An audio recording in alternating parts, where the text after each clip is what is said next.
is David Wright from Survivor Millennials vs. Gen X, and you're listening to Survivor Talk with Dwayne and David. I promise I'm not trying to find an idol. Also, does anybody know where I can find an idol?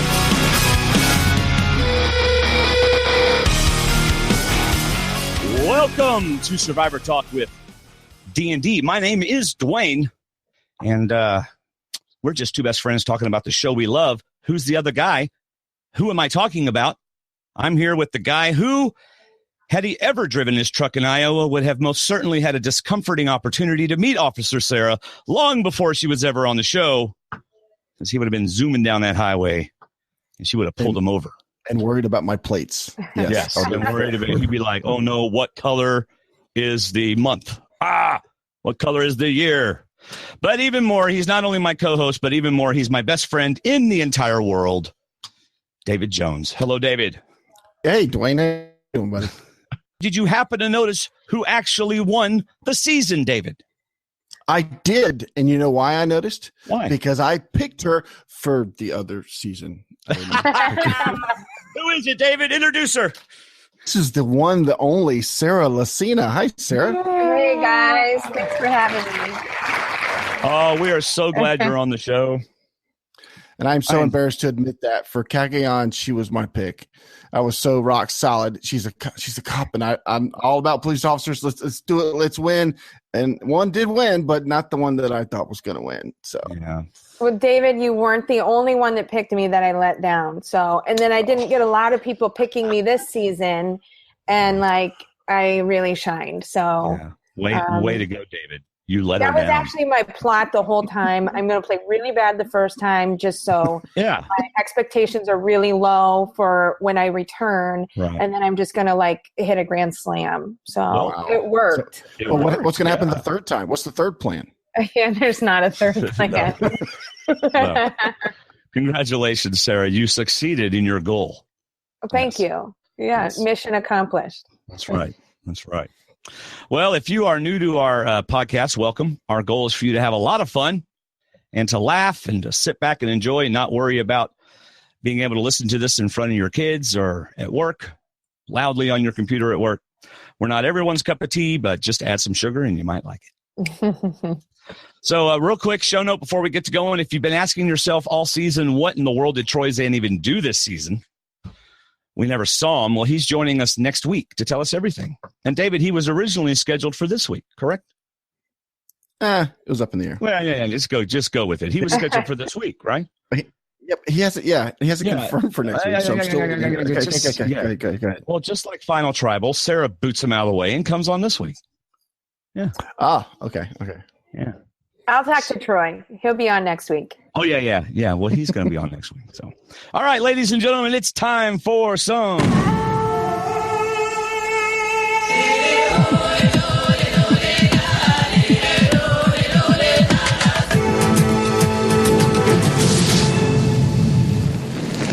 That music just gets my heart going again when I hear it. Yeah, I bet. David, she's thinking, are we coming out of commercial yet to get my check? We coming out of commercial? Yes. Now let's read the votes. Yeah, right. That's right. Well, welcome to the show, Sarah. David, why don't you start the conversation? Start talking about things and ask your questions. For those, if you get into our chat room, you are not allowed to say, I picked you, Sarah, unless you have proof. Yeah. Nobody has proof. That's right. Unless you're in our fun office pools and you got the full amount of points, which I didn't, but I changed it midway. I had to apologize to Troy. I told him, you're a friend, dude, so I'm going to pick you. And then when I got crickets back, I said, I didn't get crickets back. But anyway, I want to go back to my first question. It goes back to the end of Cagayan. Sure. And my question is, one, I knew you wanted to play again because it was like when you went out, you already started thinking about the next time. Mm-hmm. How soon after Cagayan did you get a hint that you were going to be able to play again? Do you remember?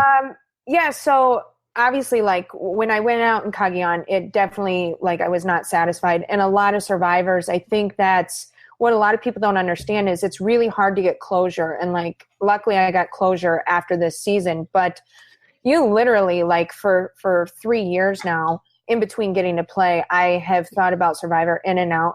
My husband and I literally talk about it constantly. So it's kind of weird to not have it be really that big a part of our life anymore, because it's done. And realistically, like, my Survivor career is done. Right. And so after Cagayan, when I returned home, then I got pregnant. And so clearly I wasn't able to go on the next season. I think they called to see if I would be interested in playing again, but obviously not for the second chance vote or anything like that. And then, so coming up for Game Changers, I got the phone call whenever they were making them. And I had an idea that I would probably be getting a call, since they had kept in touch the year before.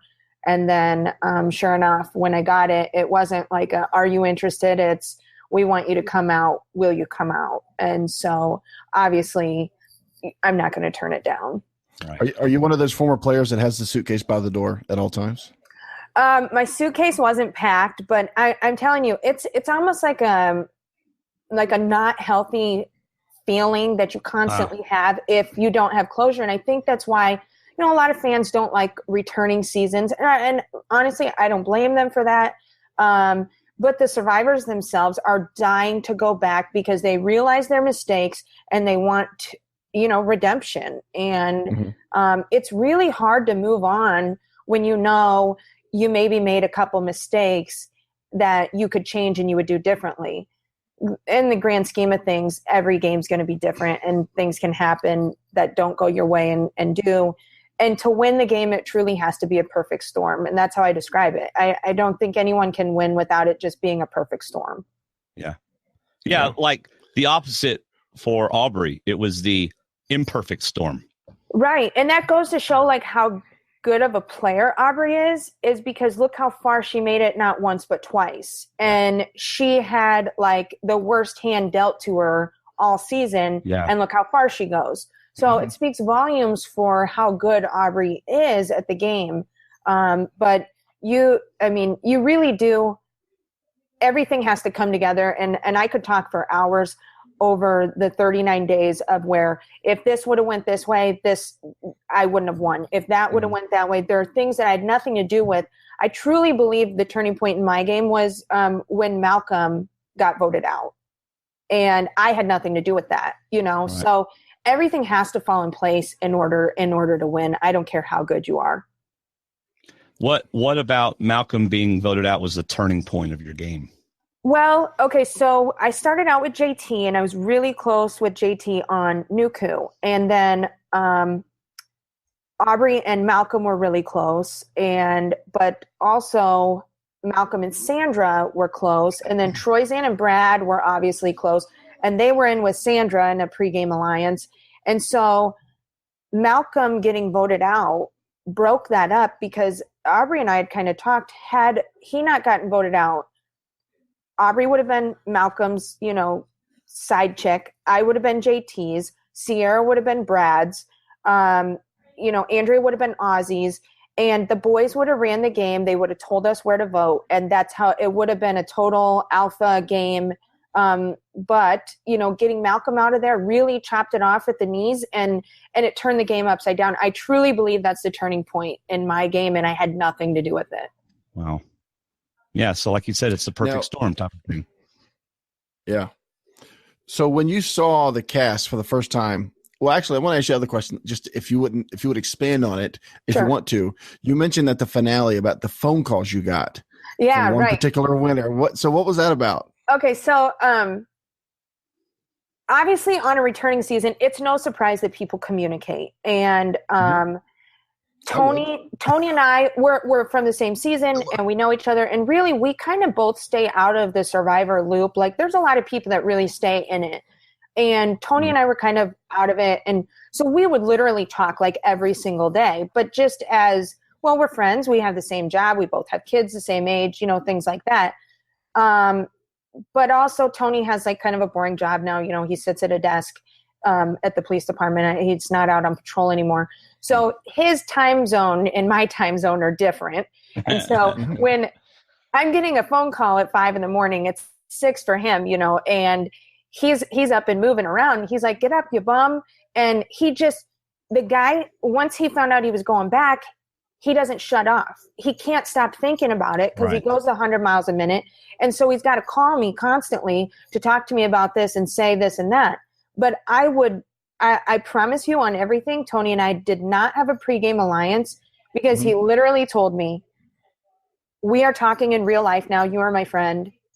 And if I tell you something now and I go against it out there, you have a reason to never forgive me. And he goes, so game is game, real life is real life. Yep. And he goes, I'm not going to target you, but if your name comes up, I'm writing your name down. And so we had that understanding, and that's the honest to God's truth. There was no pregame alliance between, I mean, at this point I would admit it. I mean, because we didn't even get to play together. So what would be the harm in saying, oh yeah, sure we did, but we truly didn't. We did talk every single day, but it's just because the guy is just on all the time, you know, but I would say I am too, because we're constantly processing how we're going to play and this and that. And having those conversations with Tony really helped me because he would drill it into my head. This is real life. That is game. This is real life. That is game, you know, and I was able to separate. And I think that was a key in winning. And I think a lot of people that I played with don't really comprehend it the way Tony and I do, but because they still have feelings involved, it doesn't mean if I told you something that I'm a bad person or a liar or whatever, but we were playing a game. Exactly. And so it was nice to go in kind of free of all of that, knowing I can do and say what I have to do because I'm out here for business. All right. But then everybody tries to make you feel guilty about it. Oh, sure. And I really did. And that's honestly why I wouldn't want to play again because I leave and like watching it back really isn't fun. You see people's feelings hurt. Final Tribal Council, I felt like a total piece of crap. Yeah. And because I had hurt people, like you can see Andrea's really upset. And people are like, I feel gross, you know, that you did this. And I'm like, gosh, that no one ever wants to hear that. And it's like, I did this to people. Is it worth it? And I mean, obviously you can sit here now and go, well, yeah, it was. And I think everyone is smoothed over. But when you look back on it, and several of my castmates have said this, is the reason you get the anger in the beginning is because you're playing with 2, 3, and 4-time players and they got had again. And so you have frustration, and a lot of people won't take responsibility for their own actions. Right. So they want to blame it on somebody else. And I'm not saying I didn't, you know, backstab people. But it's the name of the game now. And the first time I played, I didn't do that. I refused to write Trisha's name down. And that's what made Cass really be like, I can't work with this girl. Right. So that was the biggest lesson I learned was you can't, even if these people are your friends, you can't not be willing to write their name down. Right. And so yeah, that was a huge takeaway going into this season. See, I don't understand why can't more, I mean, maybe it's personality because you got somebody. Am I echoing to y'all? Yes. Great. You have somebody. There, I'm not. You have somebody like Michaela, and she's like, "Way to go! You got me. Cool. That's the game." So is it just personality? I mean, why do they get so upset? It's the game. Right. Okay. So Michaela and Zeke obviously are huge. Like Zeke's a huge fan, so he's like, "Yeah, you got me. You did great." Michaela's like, anyone who doesn't vote for you is just bitter. And I truly believe that too. But everybody else is hurt because I think they think they're better players. And I think when they saw me, and I'll tell you that you were getting to that about when you found out it was Game Changers and whatnot. That's kind of a funny story too. But they looked at me as a nobody. And then go ahead, just read that later. And so they looked at me as a nobody, and then they got their butts whooped by a nobody. Right. And so that's not really a good feeling. You know what I mean? Yeah. And again, when it's your second, third, and fourth time playing, this could be and probably is your last shot. So if that's the case, you're done now. Right. And that reality hits in, and that's why there's still the animosity and whatnot. Yeah, it's like every single one of them figured, oh, well, I can win this, and Sarah's not going to beat me. And you outplayed every single one of them. Right, right. Everyone that you needed to. Some of them you didn't even see. But yeah. But, you really did outplay them. And the only person that, so if Sari said, can y'all make a season around me, they would do it. Well, for sure. Just like, I think they've done that in the past for people. Yeah. It just, right. Yeah. They're going to do a cops versus convicts next. No. All right. So I had about 5 questions pop in my head through that last little. All right. I'm sorry. And they're all going to be out of order, so I'm not going to ask them all at once. But my first question is, what's more stressful, day 1 to day 39 or day 40 to the finale, wondering if you got the votes? That's a good question. Because I read where you went back and forth with your husband. I think I got him. I don't think I got him. Yeah. I think I got him. Okay. It's 2 different feelings. Day 1 through 39 is paranoia, anxiety, worry, mental exhaustion, whatnot. Day 40 to the finale is just put it out of your mind. So I would say playing the game was way worse than the wait. Now, I didn't enjoy the wait either, but I would rather wait than have to go through that again. I mean, it is a very hard game. People, I think, underestimate how hard it is, and mentally and draining and emotionally draining more than it is physical. That's one thing I liked about this season was they showed several times when people as a group just kind of broke down around the fire. Yeah. You see it a lot of times when people aren't winning rewards.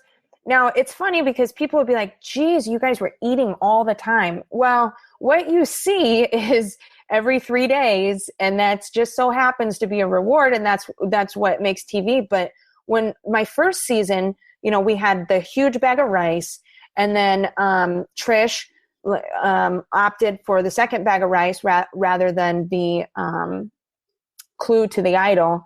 So we had so much rice, and I love rice, and people were literally like, oh, I can't eat it anymore. And I'm like, well, give it to me. I really thought I was gaining weight on my first season. Wow. Now this season, what we threw off the boat day 1 is all we had the whole time. And there wasn't any rice. So people are like, well, you had chickens. Well, when you have 4 chickens and they're not these big plump chickens, they're like small, and you have to share it with 10 people, it's really not that much food. And then it's not even a nugget. It's not even a whole nugget. It really isn't. It wouldn't even make a 9-piece. So yeah, then our pineapple and apples and stuff, I mean, that all was bad by like day 4 or 5. So we literally, this was really rough on me food wise. My first season, people are like, oh, do you starve out there? And I'm like, no, my first season was great.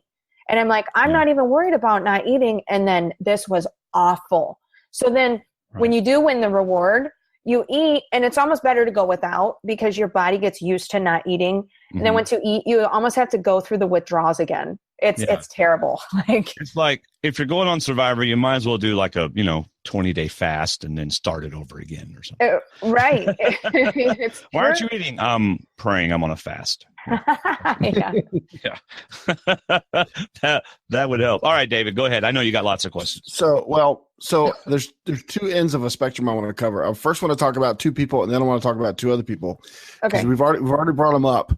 Since you guys did not have the privilege or the opportunity to see Zeke and Michaela, what was the group thought on these 2 kids coming into this game? And, was there any quick conversations about what they might have done, who they could be? Okay, so we obviously we know who everyone is except for Zeke and Michaela. When we see them, we obviously know that they're from the past season. When you're in Ponderosa pregame, you can't talk to anybody. And I think Michaela was actually sick during that. I really never ended up asking her this, but I'm pretty sure she was sick because she was laying down all the time. And it really didn't come off well for her. And I think that's why she was like, she had a lot of ground to make up because of pregame. Everybody's looking at people and checking them out. And when we don't know Michaela at all, and all you see her doing is laying down, or like I remember we're out doing our press stuff one day, and they have like these pop-up tents and chairs, and then they have these tables that have food on them. She literally moved the food and laid down on one of them, and we're like, wow. What are you doing?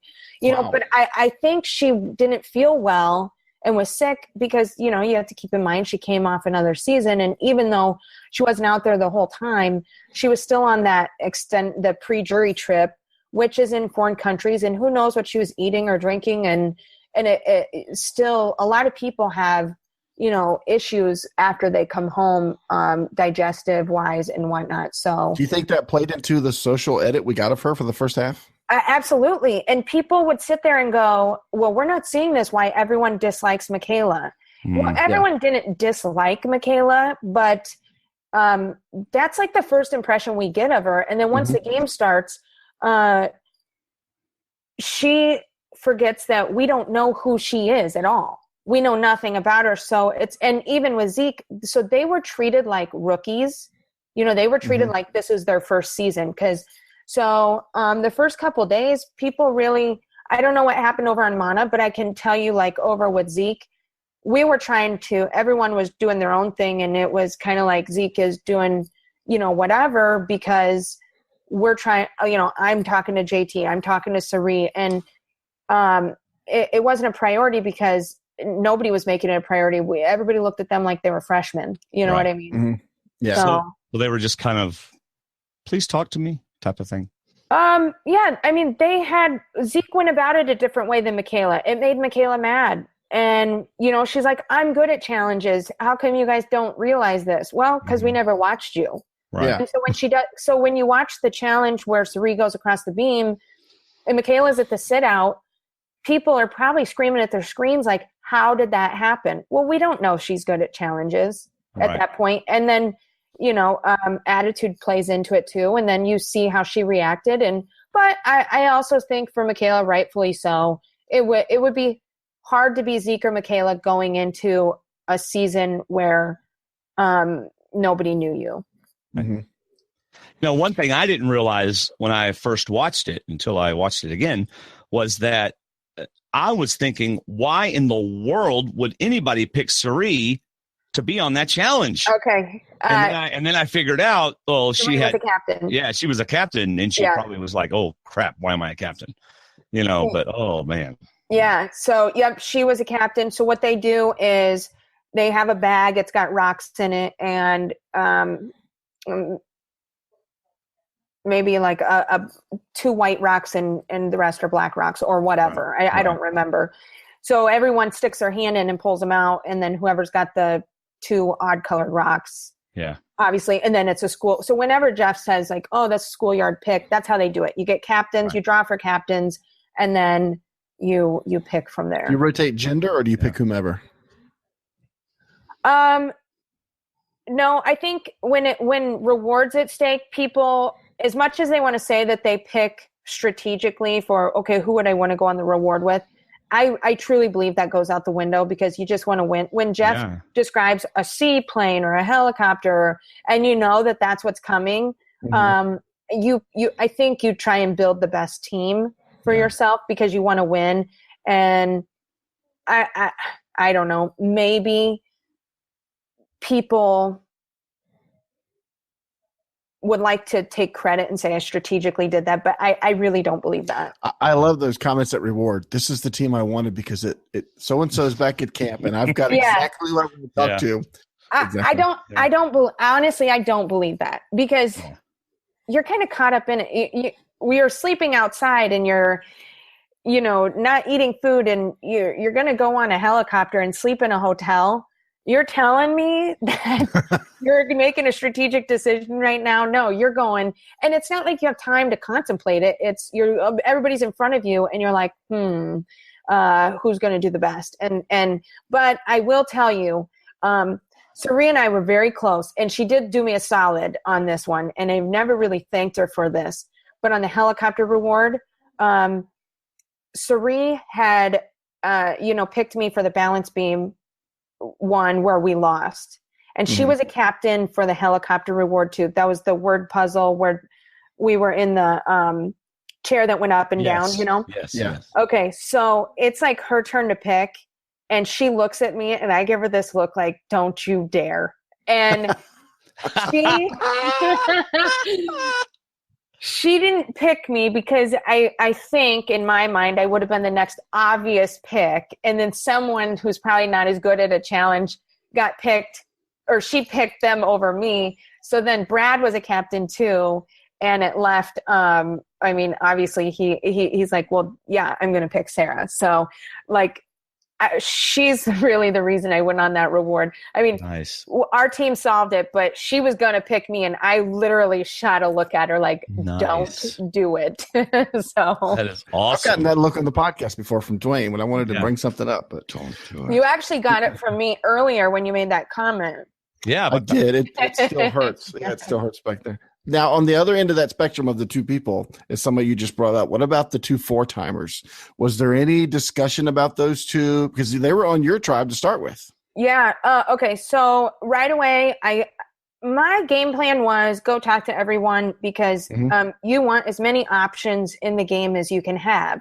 So don't limit yourself to people. Oftentimes what you see is Group A and Group B, and nobody wants to cross over because they just feel like I have to stick with my alliance. Well, I mean, you're playing a game for yourself. It's called Soul Survivor. It's not Group Survivor, So I wanted to make sure, I wanted to be everyone's number one. That was my goal, be everyone's number one. So I would, and also what I would do is only have private conversations with people. So like if we were playing, I would let you two talk and I would just listen to everything that you're saying. And then once like Dwayne walked away, then I would talk to you. And then I would figure things out because for a couple of reasons, as I was like, if I say something and you both hear it, the telephone game can start if one of you misconstrues what I say. And then it can turn into well, Dwayne was there and Dwayne heard it.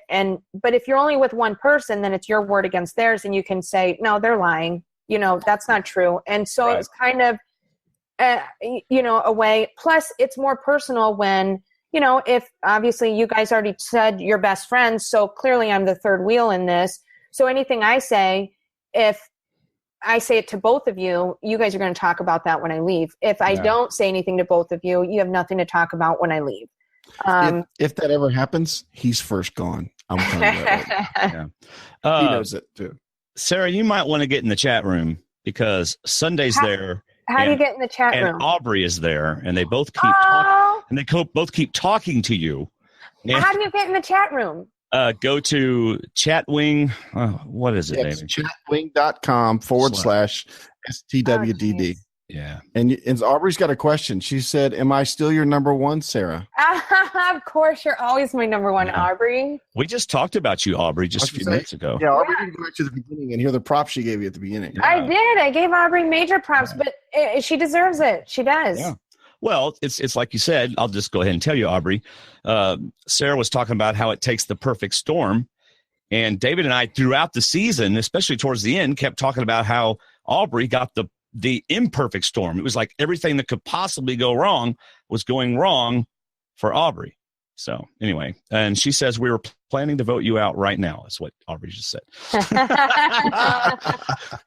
Oh boy, this should be fun. So anyway, I can't get it. I don't know how to get in the chat.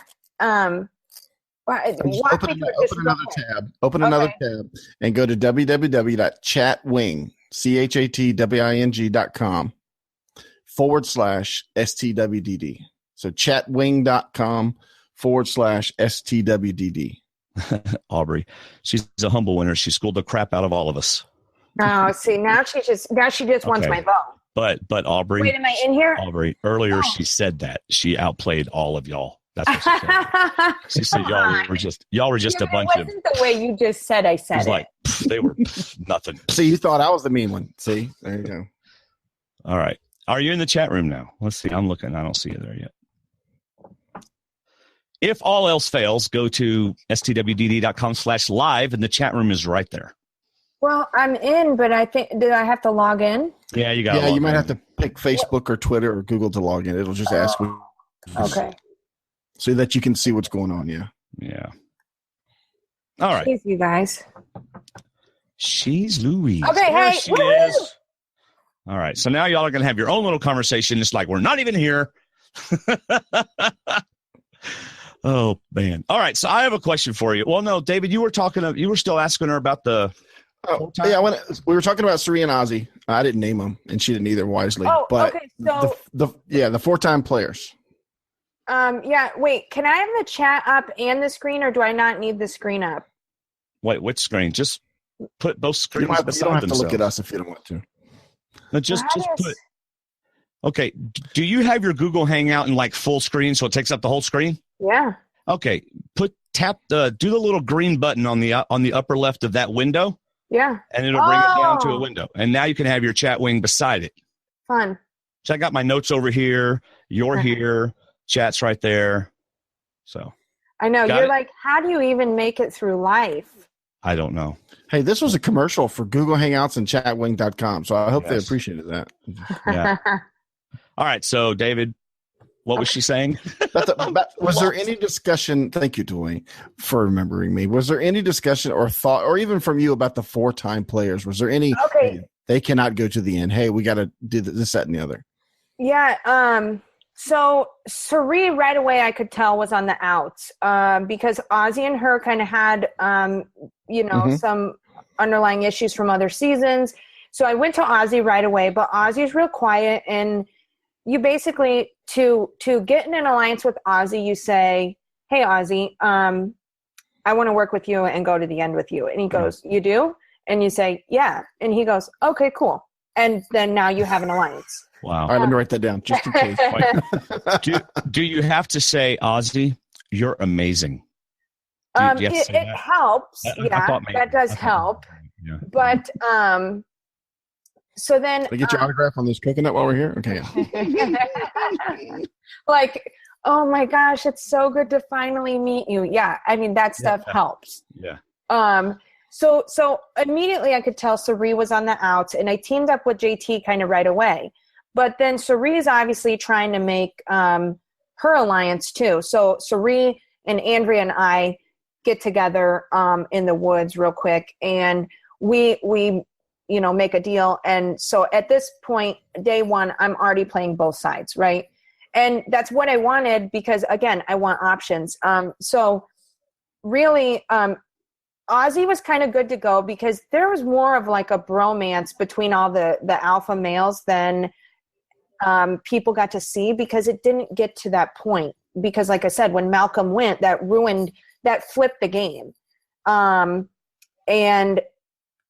so Ozzy was always okay. He was always fine. So there was no talk that it's his 4th time, because I think people could tell that he wasn't going to ever change his game. And I think you could see it's his 4th time, and he didn't change his game again. So if he played a 5th time, I really highly doubt he'd change his game again. Right. So, but yes, definitely Suri was on the chopping block, not because she's a 4-time player though. I think it was just because she had beef with other people. Mm-hmm. Yeah, it seemed like she was on thin ice at the beginning, and then she got her footing and did really well after that. Yeah. Well, okay, keep in mind, too, Suri didn't go to tribal council until the merge. Yeah. So, honestly, had she, before the first swap, she would have, my thought is, I can't predict, but if I had to guess, I feel like I was in on what was going on. She would have been voted out. Tavua, she would have been voted out. And then, I don't know, when she went to Mana, she might have been all right. I'm not quite sure. But then once she makes the merge, and now it's, you want to get rid of Ozzy. You want to get rid of Andrea. Right. Yeah. So we might have seen it in Suri, but according to what we've talked about so far, you had 16 final 2 alliances. So, because you did what drives me nuts when I see people walk off on day one on their own. And I know they've already had their conversations, but you've got to talk to everybody. It's 70% social, 20% physical, and 10% luck. You've got to talk to people. Yeah. So who did you have one person from the beginning? Because this is what I imagine. Is there any one or two people that you had from the beginning that you thought, this is my lock to go to the end, or at least this is the person I'm going to trust everything with? Or did you completely criminalize everyone and have everybody on lockdown? This is what she said. This is the first person I won't mind backstabbing. This is the second person I will not mind backstabbing. Go ahead. Honestly, if I had to be honest, well, no, I didn't. I never had a number one that I wanted. Sorry, Aubrey. Sorry. No. Okay, Aubrey, you were my number one. No, she was, and she still is. Gosh, it's a hard. Okay, I was never going to limit myself, so obviously I wanted to keep every option I had open, and so it wasn't about. It wasn't about not having anyone, be my number one, but it was making sure that everybody was, because then if here's a perfect example with Andrea and Aubrey. Andrea and I were close until the merge happened, and then Aubrey kind of steals Andrea from me. And so Andrea and I were each other's number one. But prior to all that, I wanted to work with Aubrey the whole time, because we would see each other at challenges, and we'd wink at each other and and give each other these good vibes. And they were genuine, I think, on both sides until we met each other and we were playing the same game. And now we don't like to play with each other anymore, because Aubrey sniffed me out and knew what I was doing. The problem is I already had my hooks in so deep with Sari, which she would try to tell Sari, hey. And then I kind of had my hooks in with Andrea long enough that I was able to get people to turn against Andrea before Aubrey could really, dispel all of that. So prior to meeting Aubrey on the same tribe, I absolutely wanted to play with her. Once I did, and she knew what I was up to, we're like oil and water at that point. Well, I think this is very notable, because I think sometimes we hear about people saying, I had my one true on day number 2, but sometimes you work so hard to keep that one true and to work with the one true, you don't make the contacts when you get and you're sitting with your one true at final against a third person, and the third person's talked to everybody. Meanwhile, you worked with that one true so much, you did not get to spread yourself out, whereas you made sincere efforts to engage with people and to talk to people and to plan with people. You didn't just socialize. You were making voting strategies with all these different people that we saw, which had some validity to it as to your relationship to them. Yeah. So the only time I really had to lock down I had locked in a final 6 or a final 3 with Brad and Troyzan at 6, but I wasn't still 100% sure I was going to stay to that, depending on how things went. But and we'll get to this later, I knew that was locked. So the game was over at 6. It really was. And we can get to that. But quote of the night. The game was over at 6. I'm sorry. I'm trying. Okay. So I want to be like. Finale was 2 hours of no, I don't like that. It's going out on Twitter right away. Well, but wait till I tell you how I know that, and then you guys will go.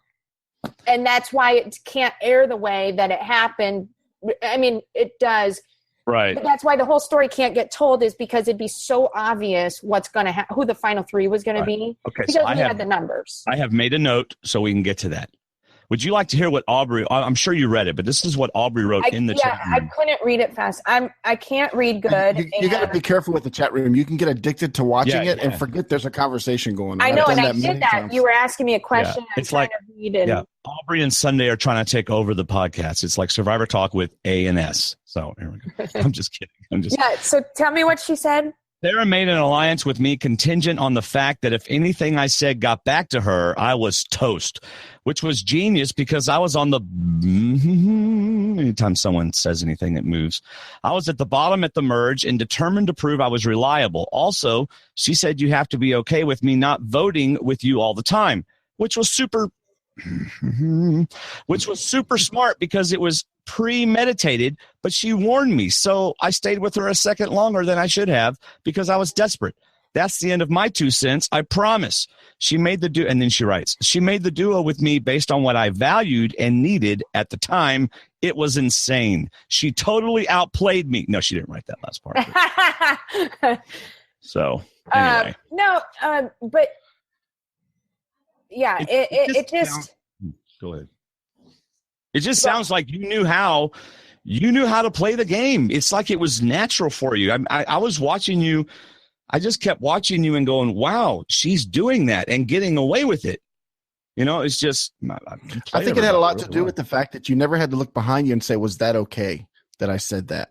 Everything you did, you said without consequence. It's as if you were playing with house money or something. You had nothing to lose. And like you had said, you had permission to play however you wanted to play. Yeah. And that takes a lot of stress off your back. Even talking to Sunday about that, she even mentioned earlier about how she wanted to play and just, you know, it's got to be something that allows you to be more free in what you do. Yeah. That's in Sunday's feedback, which we haven't heard yet. Do you want to go ahead and hear what Sunday had to say? Yeah, sure. Sorry. Hi, Dave and Dwayne and Sarah. This is Sunday. I want to call in and say a couple of things, Sarah, about your game. And first of all, just congratulations. I think you did an amazing job. I loved how you came back and changed your complete strategy for the game. When I played the first time, I feel like I played real similar to you. I came in as a youth pastor and really was concerned about my reputation and my example. And I feel like you brought in some of those qualities of being an officer your first time. And then when you came back, you decided to completely change it on everyone and gave yourself permission to actually play the game. And that's what I think is so amazing about how you carried yourself through. You adapted, and people don't realize if they don't know you from home, they don't know how much you're actually adapting to play the game. What was cool about your game is not only did you come in and play completely opposite, but you still utilize your training and your skill set from being an officer in the game. And I just thought that was so impressive. So kudos to you. I am so happy for you. You're amazing and hope to meet you in person someday. See you guys. Talk to you later. Awesome. Yeah. No, thank you, Sunday. That was really nice of you to say about me. But I have a feeling just by what Sunday said that she has regrets from her season 2 the same way that I did of, gosh, you know, I wanted to honor my profession. I don't want to drag, you know, Jesus's name through the mud and things like that. And then you have to realize that it is a game and it's okay. Cause I'm sure when she got home, I obviously want to ask her this stuff is, did people say, why didn't you just lie? Why didn't you do this? And you feel like that would have been okay. I'm allowed to do that. And everybody's like, of course, it's a game. So, yeah, I had that same feeling. And if that's how she felt, and if she got a chance to play again, and it sounds like, you know, she could do very well, especially if she gives herself permission to play that way. Yeah, we actually had a really good show with her. She came on. It was a really good show. If you want to hear her thoughts, of course, you could talk to her, of course, but if you want to hear some more, you can go listen to it or watch it. So let's talk about what you just said about your faith. Was your faith part of the game for you? Did it influence the game? Did it help you through the game at all? Yeah. What's funny is on Dwayne's screen in the back, your Bible verse you have up there, I actually have that tattooed on my side. That's what my tattoo says. Yeah, mine does too. I just. Extended version. Gotcha. Okay. It says, I can do all things through Christ who strengthens me. Philippians 4:13. Yep. And so going into the game, you know, I grew up Baptist. I go to a non-denominational church now, but faith has always, you know, been huge in my upbringing and whatnot. And, you know, that goes on to say when I was playing the game, you're out there and you're alone, and it really does get lonely. And I remember days where I would walk up and down the beach, and like I would literally, like, the sky's so beautiful, and like God created that scenery for us, and you just look at him and you're like, wow, you know, you did this. But then I could just talk to him all day long, because you don't get to talk to people, you know, I don't get, but I know God. And so like to get to talk to him, that was like my comfort. And, I didn't play the God card at all. And because that was one thing I wouldn't do is, I would swear on anything, but I would never swear on God. I don't take the Lord's name in vain ever. You never hear me say GDs or JCs or anything like that. It's just, those are things I don't do. Sometimes I say swear words. Well, yeah, but I don't know. That's just how I am, And so I really relied on talking to God to calm me down, and because you can get over anxious in that game, and you need something that can relax you, and that you can and comfort you, and you put your total trust in him. That, some days I would have such bad anxiety because I felt like maybe I said too much or didn't do enough, or I shouldn't have said this or that. And I would just say, God, this is in your hands. Just please direct me in the right path, which way I should go. Now, am I saying, oh, if you believe in God, then you're going to win Survivor? No, that's not at all what I'm saying. No. What I'm getting at is he was my rock out there, truly. And without God, emotionally, I wouldn't have been able to hold up to the demands of the game. Truly, I wouldn't have, because it is so stressful. Yeah. Did you you've talked about in an interview about what you were giving to your church from your winnings. Did you guys talk about that at all? Do y'all have those kind of conversations in the game when you're sitting around and just talking about the winning? Yeah. So when we were out there, people don't really talk about what they do with the money until like later on in the game, and then it starts to hit reality kind of sets in. But after the game, so I'm out there, and I remember we were maybe at 4 or 5. I don't know. Maybe it was 4. And, we're just kind of BSing, and they're like, well, what would you do with the money? And Brad's talking about how he'd buy a boat, and, others are, I'd buy a house or go on vacation or this or that. And like, well, what would you do, Sarah? And I said, well, I would probably do a house or retirement, but the first 10% I would give back to God. And you would have thought everybody's neck broke, because they're like, what? You really, you're going to, and then the questions I got were like 10% before or after taxes. And it started, yeah. And so it started to get to where now I'm having to defend myself, and they're like, and then now I'm being questioned on, well, where in the Bible does it say you have to give 10%, and where in this and this and this? And I didn't have all the answers off the top of my head. And so I really felt defeated at the time. And it really felt like that was the devil at work, truly.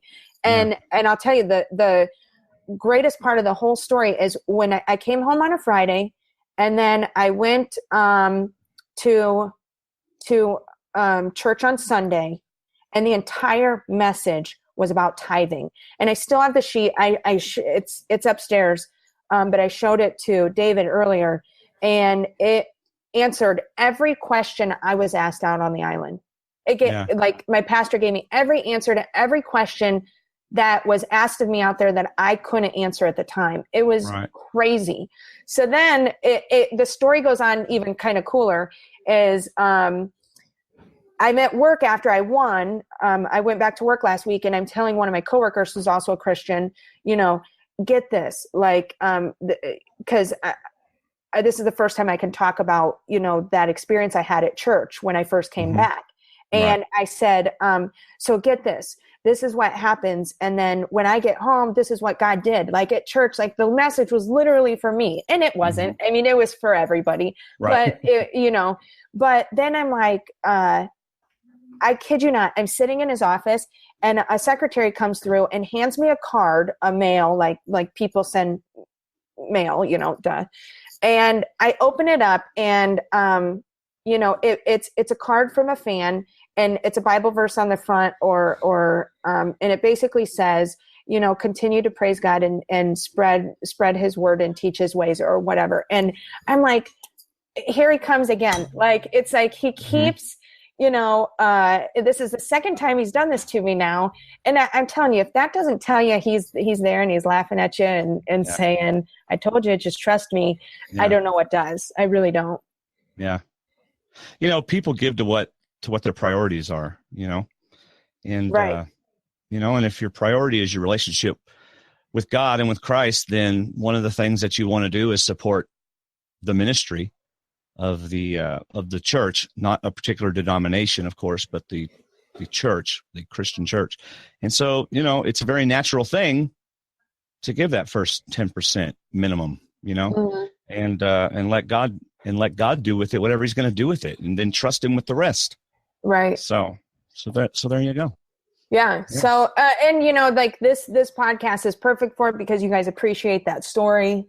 Others don't necessarily appreciate the story. So it's nice to get to tell that story out there for people who do like to hear that, because, it's not everybody's cup of tea, and that's okay. I wish that people would hear that and it could change them. And what's great about this is now people have the opportunity to hear it. And so I'm telling you, I've seen his works and they're amazing. And once you put your faith in him, he can do amazing things with your life. Right. And it's I've not seen about, it firsthand. Right. And it's not about the tithing. If you're going, well, I don't want to be a Christian, I got to tithe. No, that just happens to be what Sarah was dealing with out on the island there towards the end. It's the relationship that you have with him, the scriptures that you have in your heart, and the songs that you sing and things like that. Those things are what get you through times like this. So, did you have any songs? Did you have any songs that you? Because I'm a worship guy, a singing guy. Did you have any songs? Would you be out on the beach going, "Chain Breaker"? That song wasn't real huge when I was out there, but 10,000 Reasons was a big one, and then there's one by Stephen Curtis Chapman. It's Love Take Me Over. I really like it. It's super upbeat. I really like that. It's actually a good workout song, so and Haley's actually a big Christian too. So at Ponderosa, once the game was over, we kind of shared some. I let her listen to that song because I had it on my iPod and stuff. Yeah. And so it was kind of cool. Yeah. Well, cool. Yeah. Cool. So I have a question about Cagayan again. Sure. Sorry. When your friends and you were watching Cagayan, were they like, what are you doing? I mean, what were the things that they said as they watched Cagayan with you? And then how was that different from when they watched Game Changers with you? So Wyatt and I don't watch with anyone because we really like to hear everything. And, everybody asks 100 questions. And so we just like to watch it at home. So, but every morning or every Thursday when I would go back to work, clearly my coworkers would grill me on what's this or that. And I think you got two different looks at, you got the one where I was really cocky my first season, and don't get me wrong, I'm sure I had cocky bouts in Game Changers, but I've also changed a lot. I had a child and I'm 3 years older at this point. And so, but I think I don't necessarily like how I came off in Cagayan. And, people would give you kind of crap, but also you have to realize I'm being set up because Tony's the winner. Not being set up, but I don't win, so I don't get this phenomenal edit either, Exactly. Yes. People don't always understand that CBS has to tell the story based on who wins, Right. So, I mean, it's, why didn't I get a good edit? Well, you didn't win, right. And then did your story fit into the story that they were telling? If not, you're not going to get shown. Sure. And that's just it. Troy Zan deserved a lot more airtime than what he got. Troy and I were really close, but when it doesn't fit into the edit, like you said, because they have to tell the story of Sarah winning, because if they don't tell that story and they tell Troy Zan's story when he doesn't win, then people are like, wait, how did we get to this point? So a lot of the season is told, obviously the producers know the outcome of the game. So they're telling a story based on, knowing the end result. Right. And they get to rewrite it not rewrite, but show the parts that are going to be pertinent to the story. Yeah. But there were a lot of pertinent stuff that doesn't make, but you also have to realize it's 43 minutes after you take commercials out. You have a challenge and tribal council in there. So how much can you really show? I would hate to have to edit that. Oh, sure. And here's the fun fact. I don't really know if I'm not going to use the guy's name, but I had a guy come up. He's a logger. I'd never heard of that. I guess those are people who. Yes. They log everything that's going on. Yeah. Yeah. They watch. So he's like one of 10 who had to watch the season, and they would pick out like the stuff that's pertinent and whatnot. And he came up to me at the after party after the finale and said, I just have to tell you how incredible your game was. I got to watch, every second of it. And you really, truly on day one had everybody. And I'm like, and I felt like sometimes I feel like people still don't give me the credit I deserve. I feel like I played a good game, and I feel like I played a great game.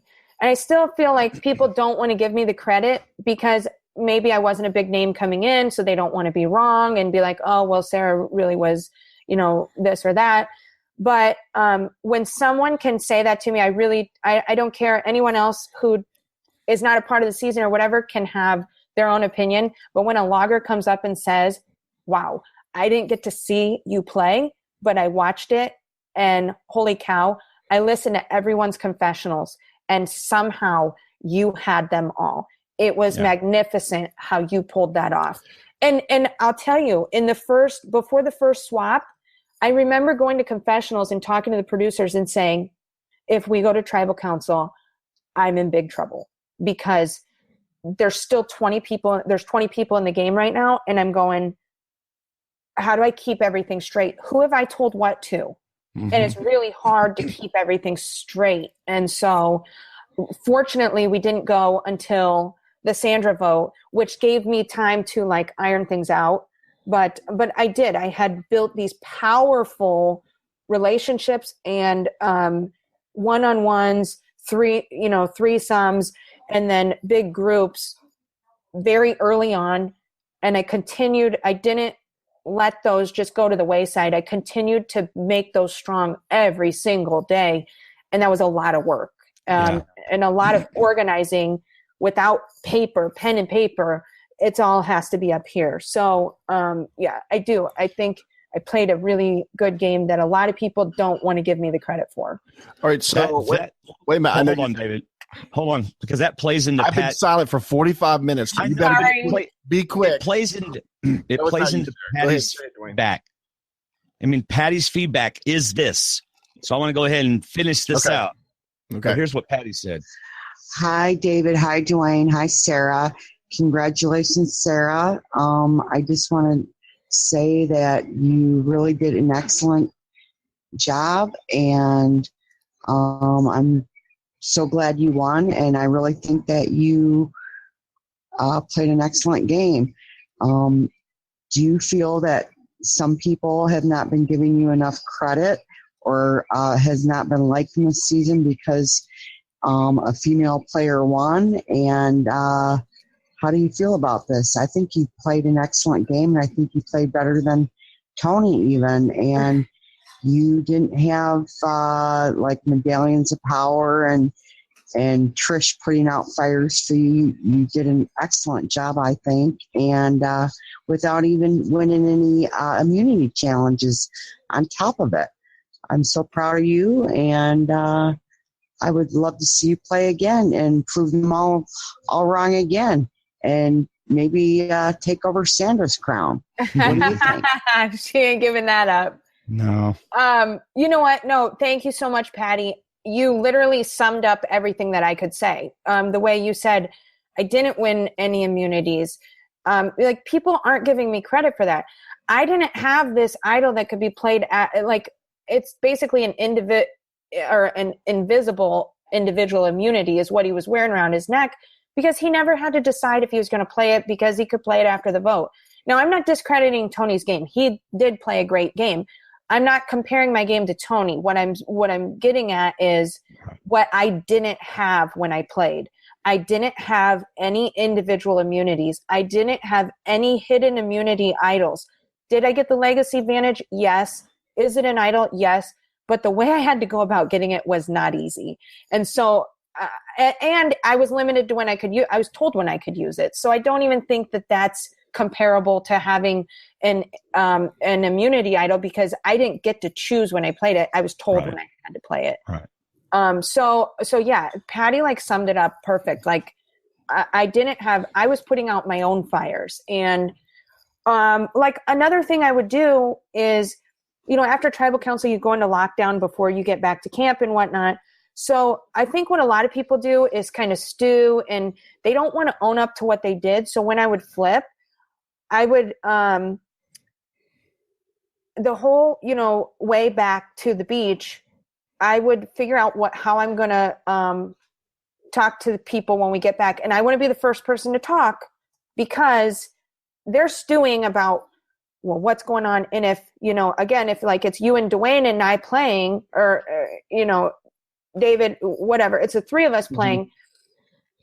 If you two go talk first, you can start this whole power drive against Sarah. But if I can nip that in the bud before you two even get a chance, and anything that you have fueled on your, in the time that we're in lockdown, then now I can dispel anything you were maybe going to talk about with each other.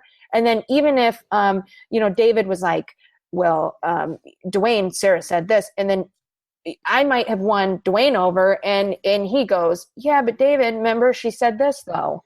And so it was just a tactic that I would want to, that's why, the first flip I said do you guys want to know? It was me, because I don't want people to speculate, because had I let people speculate and then them go, well, it was Sarah and it was Sarah. Right. And the second blame starts going on Sarah, that's not good, because I think you also see with the game, once your name is on the chopping block, it never comes off until you're voted out.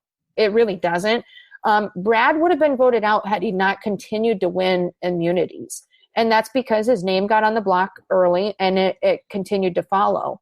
So I just think once those names come out there, they stay.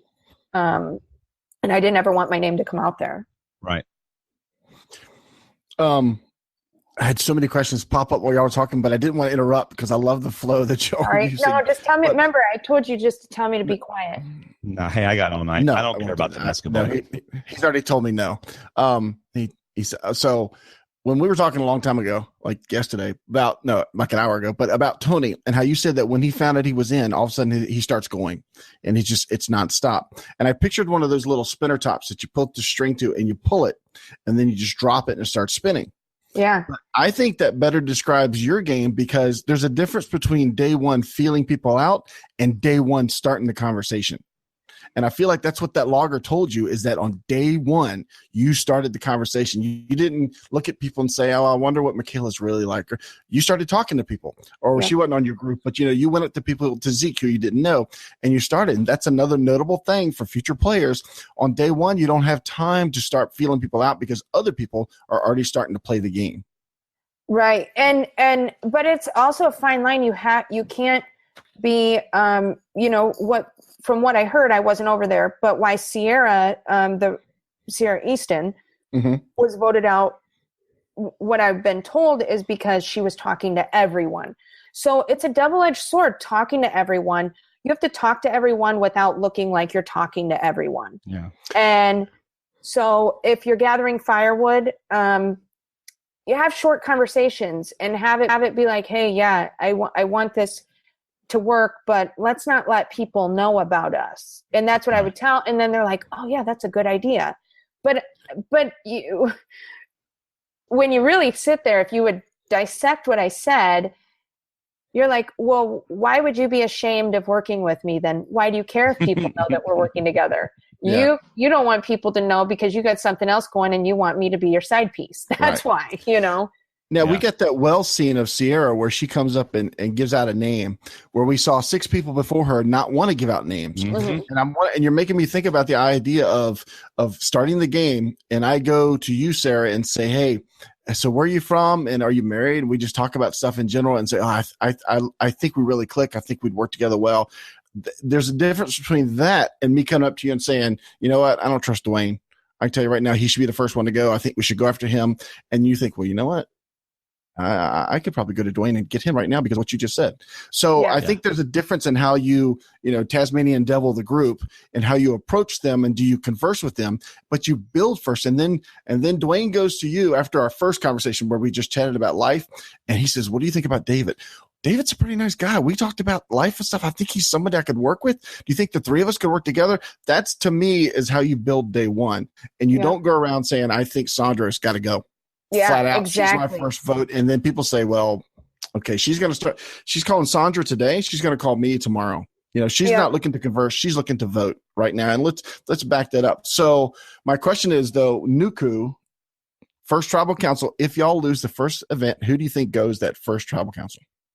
Sari. Wow. Yeah.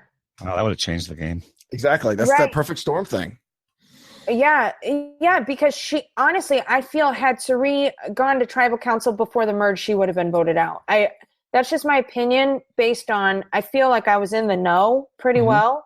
And so if I'm being honest, now I liked Sari and I was working with Sari until we had the whole steal a vote debacle. And talking about that. Once that happened, then obviously that burnt a major bridge between us. But I still, even though I knew everybody was after Sari, I still wanted to work with Sari in case things got flipped upside down. Or look what happened. She makes the merge, and so you don't write off the person that you think is going to get voted out, because then you just close the door. You want to keep every door open. So yeah, Sari would have gone, because the way the alliances would have lined up was Andrea was with Sari. And then Zeke, because Zeke and Andrea knew each other, but at this point we didn't know that. And then, so it would have been Ozzy, Brad, JT, Sierra, myself, and Ty. The 6 of us would have, the boys would have wanted Sari out, and that's where the vote would have gone. Yeah. So can we talk about the whole Sari thing? Yeah. Okay, so when you gave it to her, you didn't realize she couldn't play it, correct? No, I knew she couldn't play it. You did? Okay. Yeah, so the confusion is where Troyzan, they don't show Troyzan speaking up, but I was operating on the fact that it can't be stolen from me. So when I give it to Sari, I don't say, here, you can have it. I say, if we come back, it's mine. That means if I don't go home and you don't give it back, that's stealing it, because this is the agreement we've made. That in my head is the agreement. Right. So I didn't really dissect the non-transferable at that time, because that's how I just perceived it was, well, I'm going to let her hold on to it, but I'm not giving it to her to have.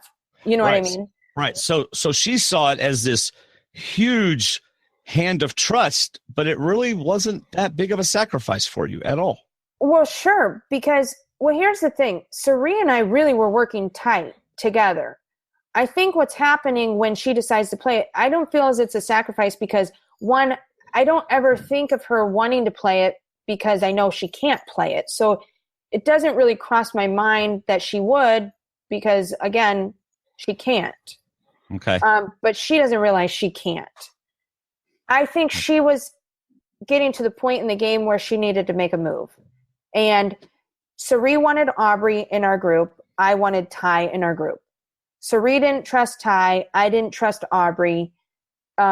This was Sari's way of getting Ty out, kind of setting him up to vote me out. Because I think Ty was throwing a vote my way that night. And her idea was, let me take Sarah's vote. We're all going to vote out Ty. Ty's going to vote Sarah. He's going to go home. And now I look like the hero who saved Sarah because Ty voted against you. I think that was the idea. but when I just explain that to you, you're like, how did she ever expect that to work? And come on. And that's what made it really ridiculous that she even attempted to do it, because it was such a long shot for everything had to be perfect for that to even work out. So it was not a good move on her part to do. And to her defense, though, I gave it to her like literally right before we go on lockdown, before we leave for tribal council. So she had never even seen what it looked like. Because I wrapped it up in my jacket and I put it in her bag is how I did that. So, that's so do you remember that night? Did you believe her when she tried to explain that? And were you really that upset as we saw on TV? Yeah, no, I didn't believe her, because why would you take my vote? I'm the only one that can't write down Sarah, So to me, it doesn't make sense that you're taking my vote, because now it looks like you're trying to flip things on me. And so I'm sitting here going, what is she doing? And she's trying to tell me I'm trying to save you. And I think it was an attempt to make a big move. Yeah. She wasn't trying to get rid of me. She really wasn't. But at the same time, I'm like, we're working as a partnership and this is not okay. Like, we didn't agree upon this. And I felt betrayed at that point. So the reason Michaela ended up going home, and here's a fun fact that'll lead down the way. Troyzan and I are very close out there. It doesn't get shown. But on the Andrea vote out that happened before, Troy and I had sat on the beach like far, far away because I didn't want anyone to know Troy and I were talking. And Troyzan said, Sarah, you're like that girlfriend who cheats on you, and then you tell her, I'm just done, you cheat on me, and she swears she won't do it again, and so you take her back, but then she cheats on you again, and then you take her back, and then, that's what he's saying to me. He goes, how can I even trust you? And so I take my bracelet that I'm wearing, and I go, here, you can have this. I said, we're voting out Andrea. This bracelet, I wore it on my first season. It means the world to me, which it's a bicycle spoke. I ride Ragbri, so it's like a $7 bracelet. But I dipped it in gold, so now it's like a $72 bracelet.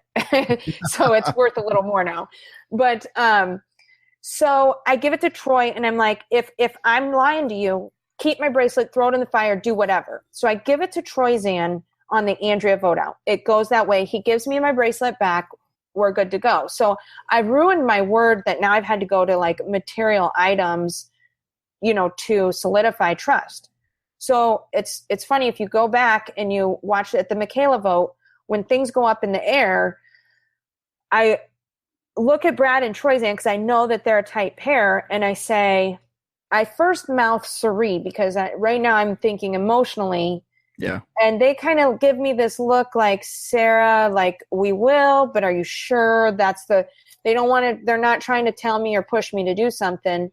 And then after I process it, I'm like, okay, don't make an emotional decision, make a strategic one. Mm-hmm. Sari's I think, correct me if I'm wrong, in all four seasons she's played, she's never won an individual immunity, correct? Correct. So Michaela is a challenge beast. Michaela is Sari's right-hand man besides me. The three of us were in a final three also. So now I'm like, wait, Michaela. First of all, Brad will vote for Michaela because they don't like each other. And Michaela is the next likely to win an immunity. And that's kind of cutting Sari off at the knees. So I mouth Michaela to Brad and Troyzan, and they shake their head so, hard that they're like, absolutely. But then Brad's questionable on me because so Troyzan points at my bracelet. I take it off and I give it to him. And actually, if you go back and you watch when Troyzan votes, he has it around his hand in his hands when he's holding up the vote for Michaela. And so that's how I got them to vote with me, because he then turns to Brad and says, she's good. Because now this bracelet has meant to them, she's telling the truth. So, but that goes on to where you don't get to see Troyzan's game very much, is Brad and I didn't have the closest relationship. Troyzan and I did, and he was literally like the in-between guy for me and Brad. Brad was really upset with me at points, and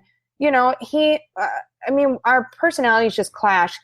And Troyzan would literally come over and be like, well, this is what Brad's thinking, blah, blah, blah. And I would tell Troyzan whatever.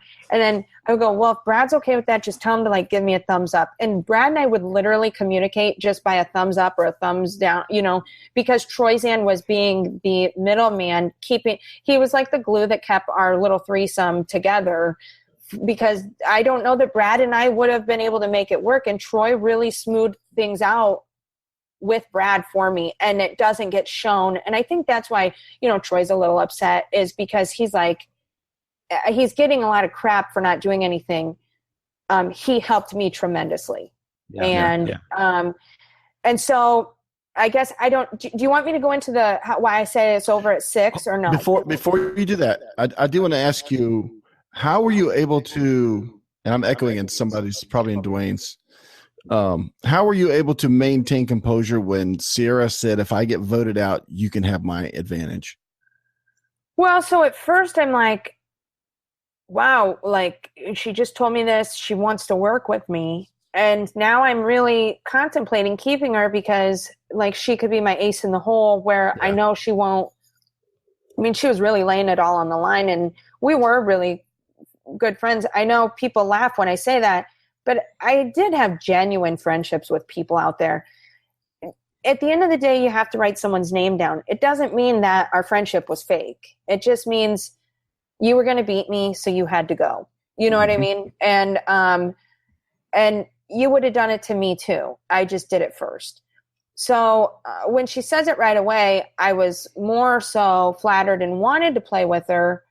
But then I'm like, time out. And because then we had the loved ones visit right after that. And I remember Wyatt and I went on a walk, and I was telling him about it, and he's like, well, I really like Sierra, because he had got to hang out with people at camp.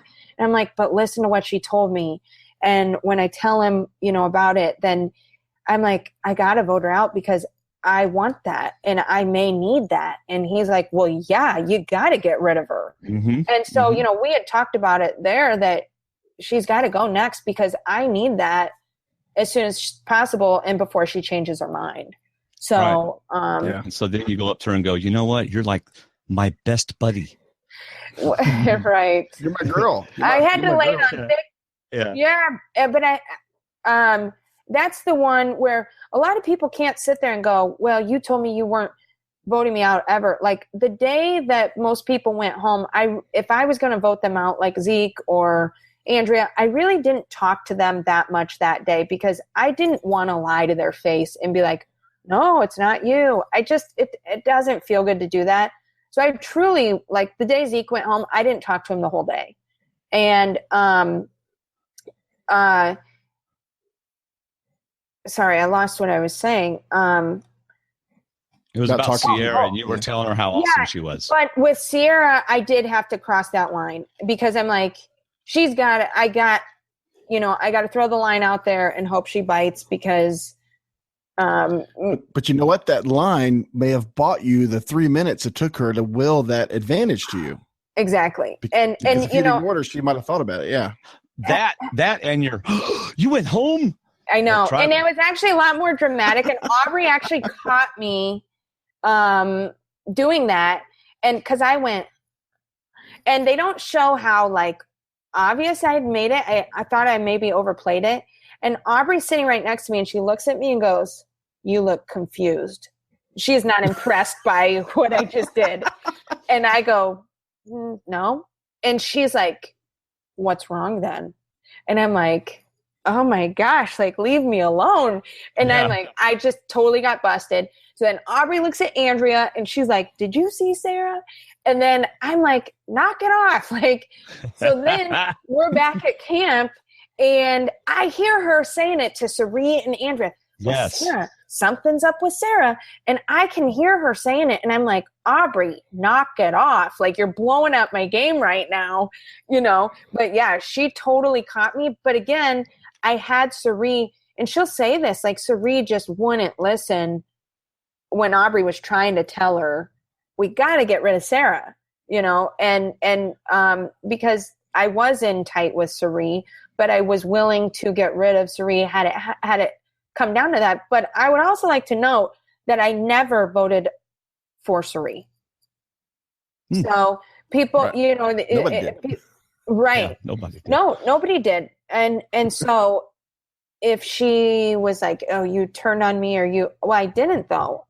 You tried to steal my advantage, and then you actually wrote my name down, and I never wrote your name down. So to be upset with me in any way, shape, or form, it is not my fault. You went home, you know. Right. So before we get down to the final six is locked in or it's done at that point, was there any other thing the whole season that stuck out in your head and said, "Oh man, I can't wait to tell somebody about that"? Or was there a situation, a conversation, other than the fact that there was more idols and advantages in play than the first 10 seasons of Survivor? Yeah. But was there anything else from the season that you really wanted to share? Oh gosh. You know, it's been like a year, so it's really hard to like pinpoint things that I was really, I don't know. Sorry, I'm dropping the ball on this. Were you down that you'd never found an idol? Yeah, I wanted to find an idol, and I looked. A lot of people are like, "Oh, nobody ever looks for idols." No, and any fan out there that watches the show or viewer, whatever, don't ever say, "Well, they should have been looking for an idol." Every single person out there is constantly looking for an idol. They just don't show it. How fun would that be to watch people constantly look for idols? It wouldn't be fun at all. Okay. Right. So they're not going to show that. But trust me when I tell you, when you walk to the water well, you're looking in everything. You're sticking your hand in every place. When you're walking on walks, like we call an interview a walk, when you're going to a walk, you're not going to find one because there's no camera with you. And, but you're still looking. Like, it's crazy because you're like, oh, well, no way am I going to find it right now, because they can't have you find one without a camera being there. Right. But it's so ingrained in everyone's head to constantly look and people are so obsessed with it that they don't even hide it. Like, if you're walking with somebody that you're just having a conversation with, you see them going like this, and as you're having a conversation, because they can't help themselves. So yes, that's one of the most annoying things is when people are like, "Well, have you been looking?" It's like, we look 24/7. Like, yeah. So if Ty ever plays again, will he ever be allowed to walk off by himself without somebody ghosting him? and that's what we were worried about at 6 was once Ty played both his idols, Brad, Troyzan, and myself had said everybody needs to watch Ty, because we need to make sure, because 5's the last time you can play an idol. We got to make sure he doesn't get one, because if they do, one of us is going home, you know? So, you know what, really, and we'll still talk after you do this, when we're not in no rush to get off the air with you. But if wherever you want to start from there and talk us to the end, because we'll just love hearing you talk about it, and we may interject a little. But I mean, like, you were just at some point, you were talking and you said, "You want me to go ahead and go to final 6 or whatever?" And I mean, let's just go there and just you talk, and then we'll have some other stuff after that. Yeah. Okay, so I kind of set up the whole bracelet thing, and where I said earlier that the game was over at 6 is Brad, Troyzan, and myself go on the reward, and so Troyzan and I are the one that have done this bracelet exchange thing, and as we're sitting there, I now realize I'm not in good with Suri. I realize Aubrey's on to me and can tell what I'm doing, and now I'm not sure where Ty stands. So Brad and Troyzan are definitely my safest bet at this point. And plus Brad's safe. So as we're sitting there, I tell them about the legacy advantage. Troy tells me about his idol. So we all knew none of us were going home. So at this point, I know, okay, none of us are going home. I need to lock these two in a final 3, because we're going to have the numbers and we can run the game at this point, hands down. So I say we should all exchange something that we all have. And I give up my bracelet, you know. Troyzan gives up Troyzan has a ton of bracelets on, but he's like, "Well, which one do you want?" And of course I'm like, "Well, which one means the most to you?" You know, because I want all the collateral I can get. Yeah. And then Brad's looking at me like, "Well, what do you want? My necklace?" And I go, "No, your wedding ring." And yeah. And so also for I know, sorry. I had to. Oh my gosh. I know, it's ruthless. It really is. But listen, Wow. I had to secure my spot at this point because they were I had a feeling if they didn't secure something, I would make it to 5 or 4. And so, and then, I'd be that one that goes out because they thought that you were going to win. So I definitely had to get them locked. And as much as Brad, I've never heard someone talk about their wife so much. Like Brad truly loves his wife so much. So I knew that if I could get him to give me his wedding ring, the game's over. So not only do we make this trade, I get both of their items, right? So I look at both of them and say, well, if Troy Zan decides to flip, then Brad, I'm still keeping your wedding ring. And Troy, if you decide to flip, then I'm keeping both of your stuffs if either one of you goes rogue on me. And then they have my $7 bracelet that I'm like, oh, do I want them to throw it in the fire? No, but if I win $1 million, I can go buy 100,000 of them. Right. Bike shop. Yeah. Right. Yeah, really.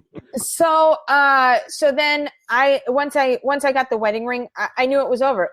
I truly, that was the moment I knew the game was over and I just won. I knew it right then. And so a lot of people question. So when we go into 5, well, we had already talked about how the votes were going to play out. We said, let Ty play his idols first, then I'll get up and play mine, and then Troy drop the mic with it and play yours. So, I think if you watch, you can see the smiles on our face because we know what's going to happen. We want to kind of entertain the jury too because they don't know that Troy's got an idol and it's just going to be great. And they didn't know about both the ties. They obviously knew what I had, but it was great. I really loved that, how it all went down.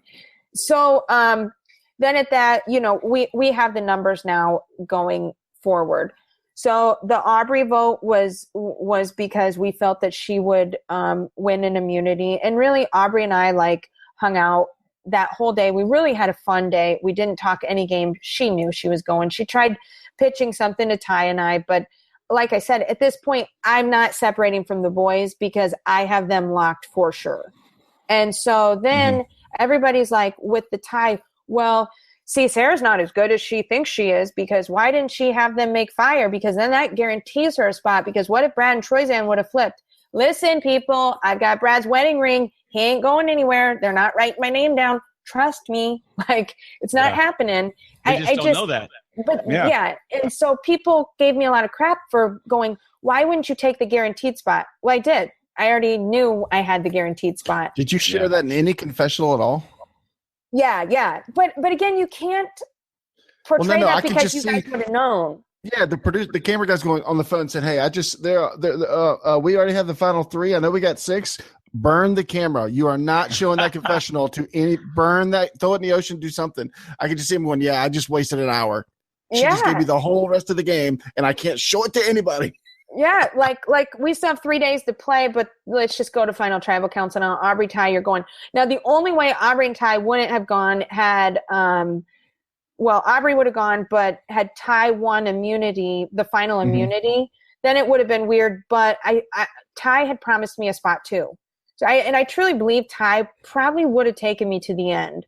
So I think I still go no matter what, but people are like, well, make them make fire. And I'm going, well, these are my reasons for not.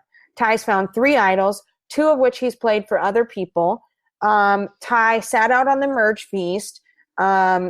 He was a big provider for us, and so he has all these notches in his belt. If I have him make fire, well, first of all, takes the spotlight off of Sarah and puts it on Troyzan and Ty for the whole jury to get to see, and they get to impress the jury with fire making, because I would be impressed if I watched somebody under that pressure fight for their life to get to the final 3. And so, and then if Troyzan, he found an idol, he played an idol, and hasn't made anyone mad. And now if he makes fire to save his life, that might be enough to put him over the edge to win, even if no matter what, I'm sitting in the final 3. So I don't want the spotlight. I don't want them to get to perform in front of the jury. Right. And so everybody's like, well, why don't you do that? because it benefits me in no way. The only benefit is if I'm unsure that Brad and Troy are taking me to the final 3, but I knew they were. Right. So making them make fire benefits me in zero way. And so I hope people now can go, okay, she's not as dumb as we thought she was. Right. So I think it was Bruce that had a question about the jury in our chat room about how did it feel to have Michaela speak up for you after she got voted out with the advantage that was at her feet? Yeah, it was awesome that she could appreciate that and go, this was meant for me, not meant for me, but it wasn't placed there for Michaela, but it was meant for the person who sat there. And not only did you take it from me, but you used it against me and sent me packing. And she's just like, if that's not a baller, I don't know what is. And really it is kind of, a boss move to do. But I wasn't targeting Michaela. You don't see up until that vote, I think it left a lot of people confused because they're like, wait, nobody ever said they're going to vote out Michaela. And it's the truth. It's, she just became the biggest threat at that point, and that's why she had to go. So, but it was great to have her, her support on that because. Who was going that tribal? Do you remember?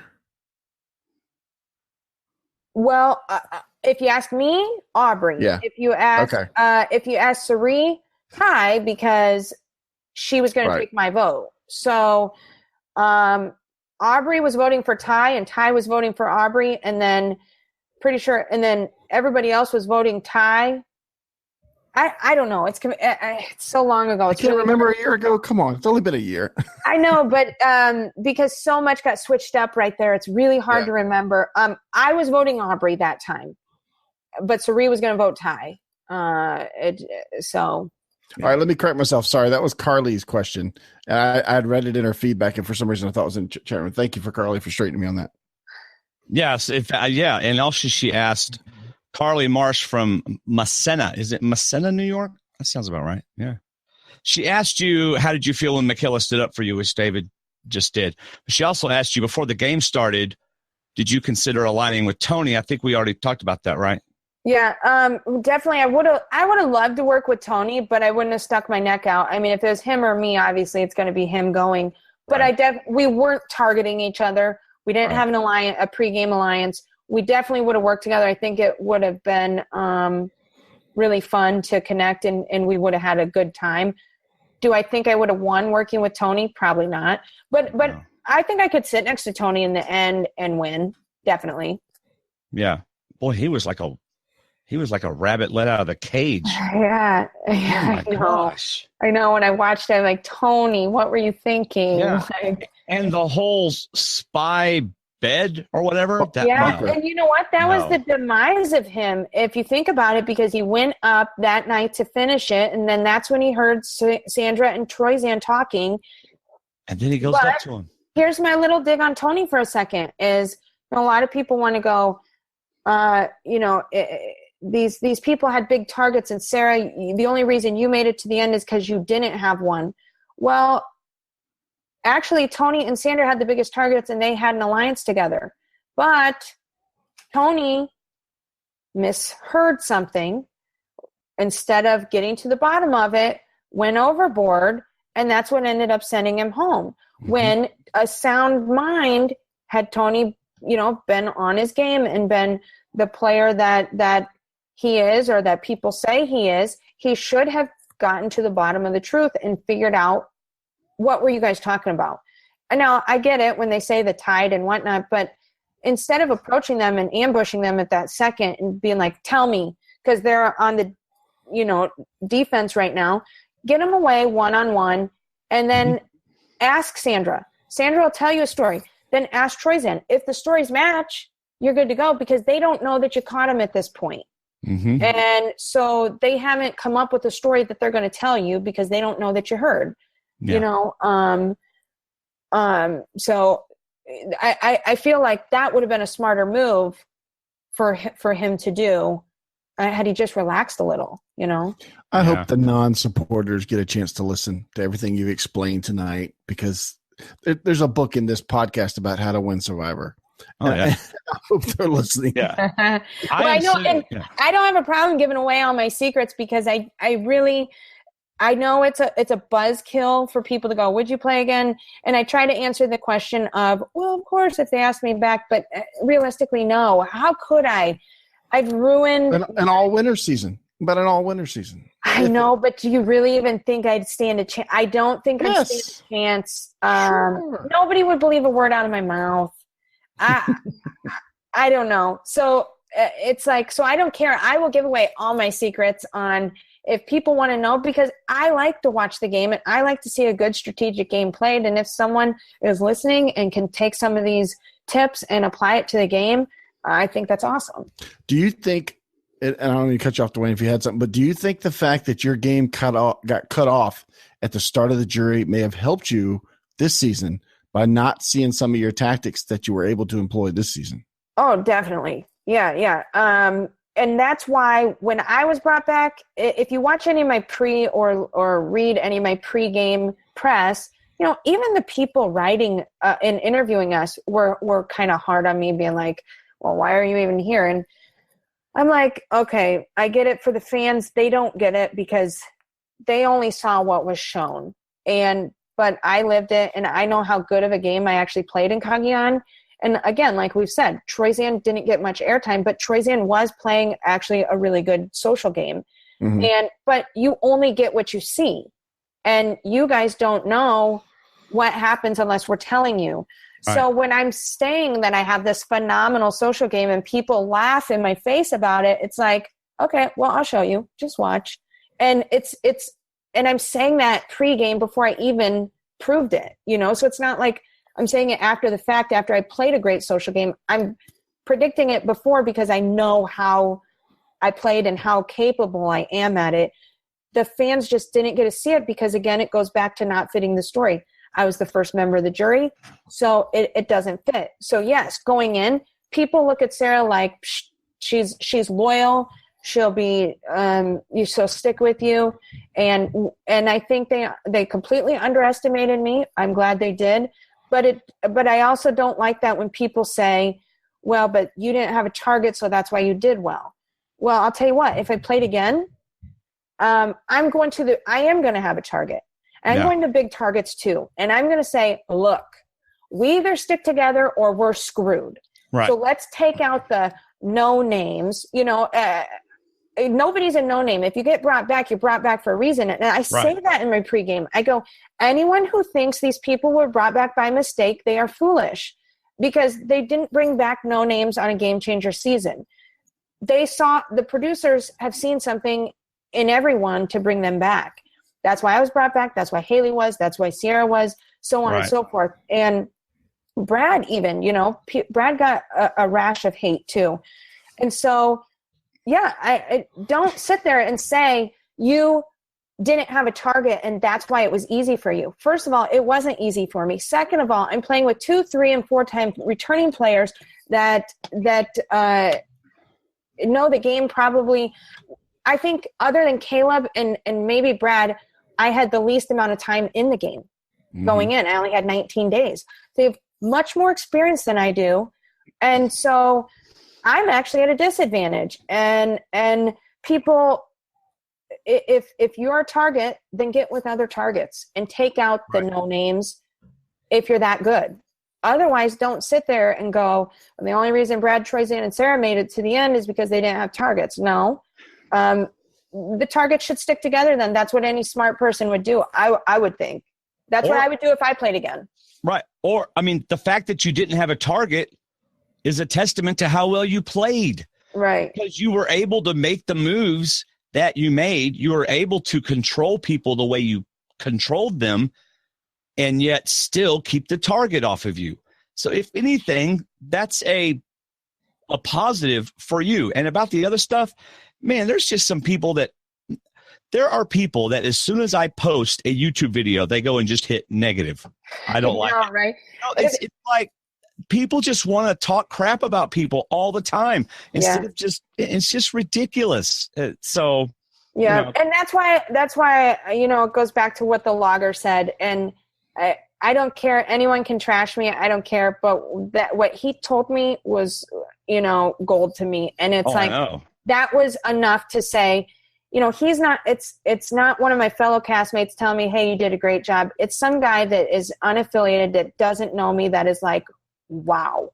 Right. And so for me, that's enough of a compliment. I don't need anyone else to tell me I played a good or bad game. I don't really care. I know the game I played, and that's the way it is. But really, people go, oh, I will give people this. I don't come across the greatest on TV. I definitely don't. I think I have a real droll sense of humor, and that's just how I am. And when you know me, like Ozzy at one point in the game goes, you're actually really funny.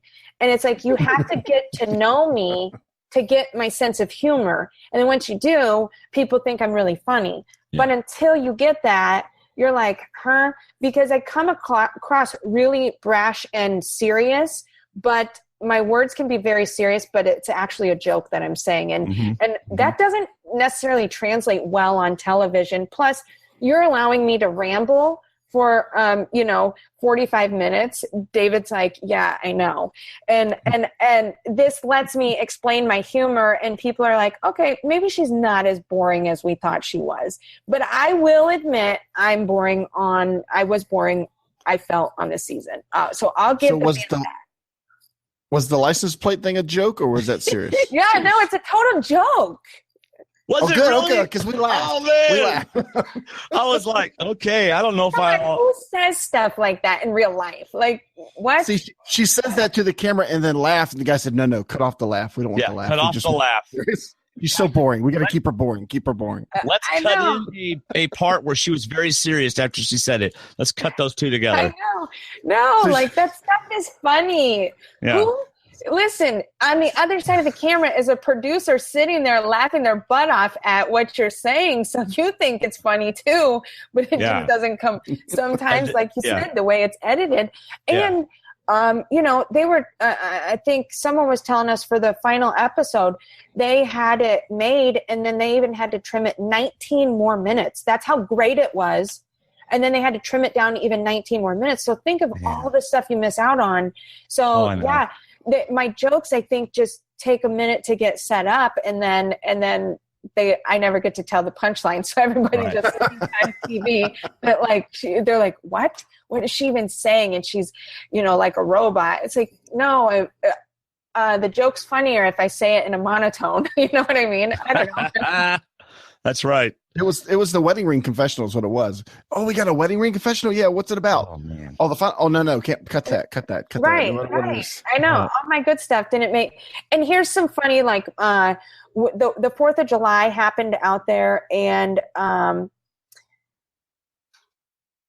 we had this huge, we took all the bamboo that we had left over, and production's like, hey, you guys, just FYI, this is all you have. So and we're like, well, did you see the shelter? It's crap anyway. Like, the shelter at Nuku was phenomenal. It was like, we called it the hotel. It was beautiful. When we merged and we found out we were going to the Mana Beach, I hadn't been there yet. And we walk up, and it's literally bamboo resting against a tree, and they're sleeping on the ground. We're like, what?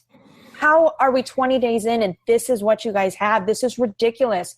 We were actually mad when we first showed up, right? So at that point, they're like, we're like 30 days in maybe on the 4th of July. And they're like, hey, this is it for bamboo. If you go burn all this in this huge bonfire you want for the 4th of July, you aren't getting more. And we're like, we're 30 days in. You really think we're going to build a shelter now? Like, that's right.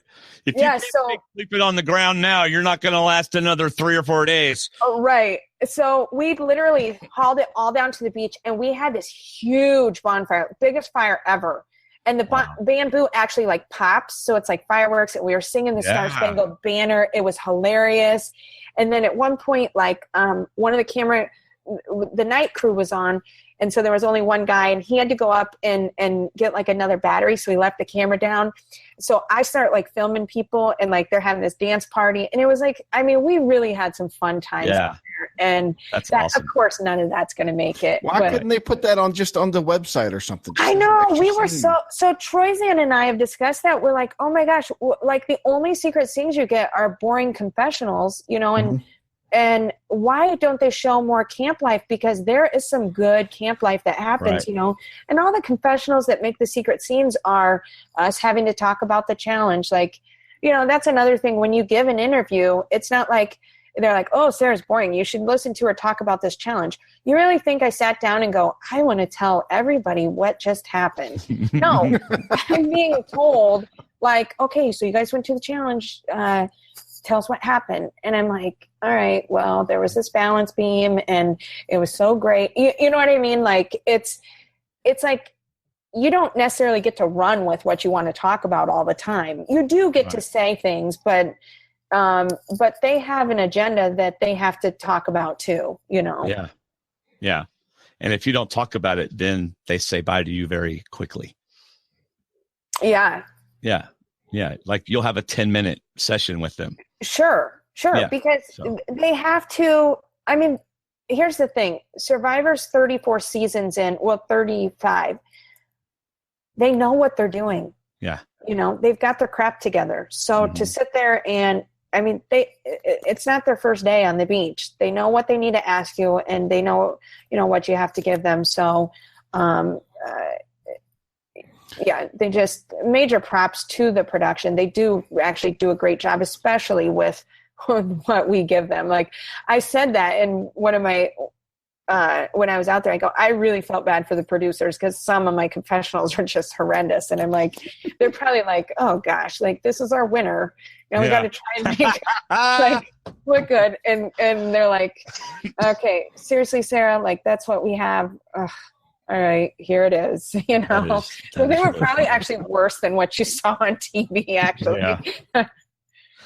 So one thing that I do want to do, if you are willing to take the time to do it, but I want to do it towards the end, is get your impression or get you to say something about every player that you play with. Yeah. But I think David and I have a few more questions. I really want to get to this final tribal council format. Yeah. And your thoughts on that, and how long into it did Troyzan start playing one-man tic-tac-toe while y'all had your tribal council? It's just all kinds of stuff about the whole final tribal. So first of all, I mean, we'll just let it go. But what about this new format? Okay, so we go in, kind of knowing the new format, and good. And everyone always, it fascinates me how many people care about how long tribal council is. So here you go. The final tribal, I think, got over about midnight that night, and we started at probably 8 or 8:30. So it was like the longest tribal council I had ever been to.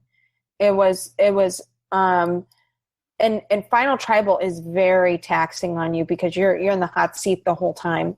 So first we start out with this, the outwit portion, right? Yeah. I don't remember which one he did first, but like basically the social game. Yeah. And in that, it was kind of geared more towards my game because Brad did the outplaying as far as winning the challenges. So I got a lot of attention in the first section. And Troyzan, Ozzy basically says to him at one point, like, Troyzan, we don't even know why you're there. Nobody has a question for you. And wow. Yeah. And so I'm sitting next to Troy, and like they're being pretty brutal to us, but it's well deserved. I mean, come on, we're sitting in the seats they want to be sitting in. So you just have to take your licks as they come. And Troy and I would look at each other at some point, and we're just like, I can't wait for this to be over. Like, I mean, it was truly awful. But again, that's the price that you pay for sitting in the final three, because they're going to say anything negative they can because they wish that they were sitting there. And well, I mean, I did the same thing in Cagayan. Right. I gave Tony a hard time, and just because it's like, well, I'm going to give you $1 million, so I'm going to make you sweat it a little bit. Yeah. So that the first portion probably lasted like an hour and a half, and we're like, oh my gosh, this is literally going to take forever if this continues to take this long, because we're discussing so much, because it's an open forum now to where I could say something, it might spur a question in someone else's mind, and then they start asking questions, and it just snowballs, kind of like we're doing now. But where it benefited me so much is because I got to explain parts of my game that people didn't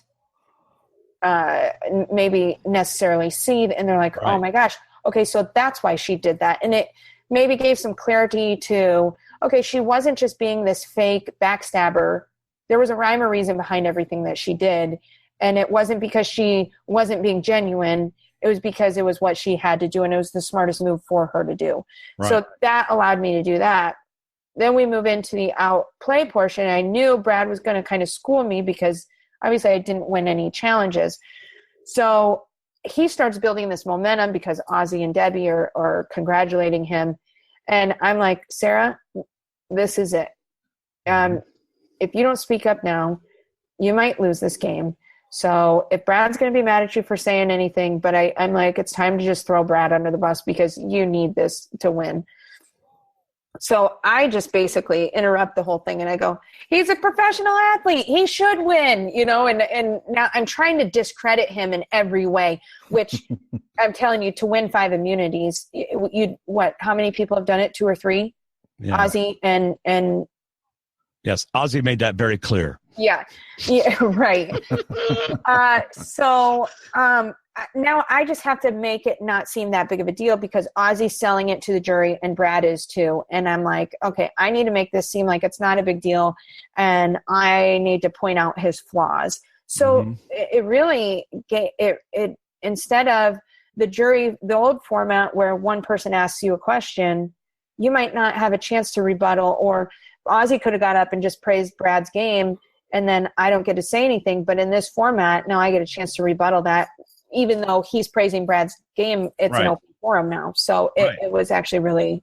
It really seems to me like this format really benefits a player who played a good game, right? Oh, for sure. Because you can tell everyone how good of a game you played. You're having a conversation.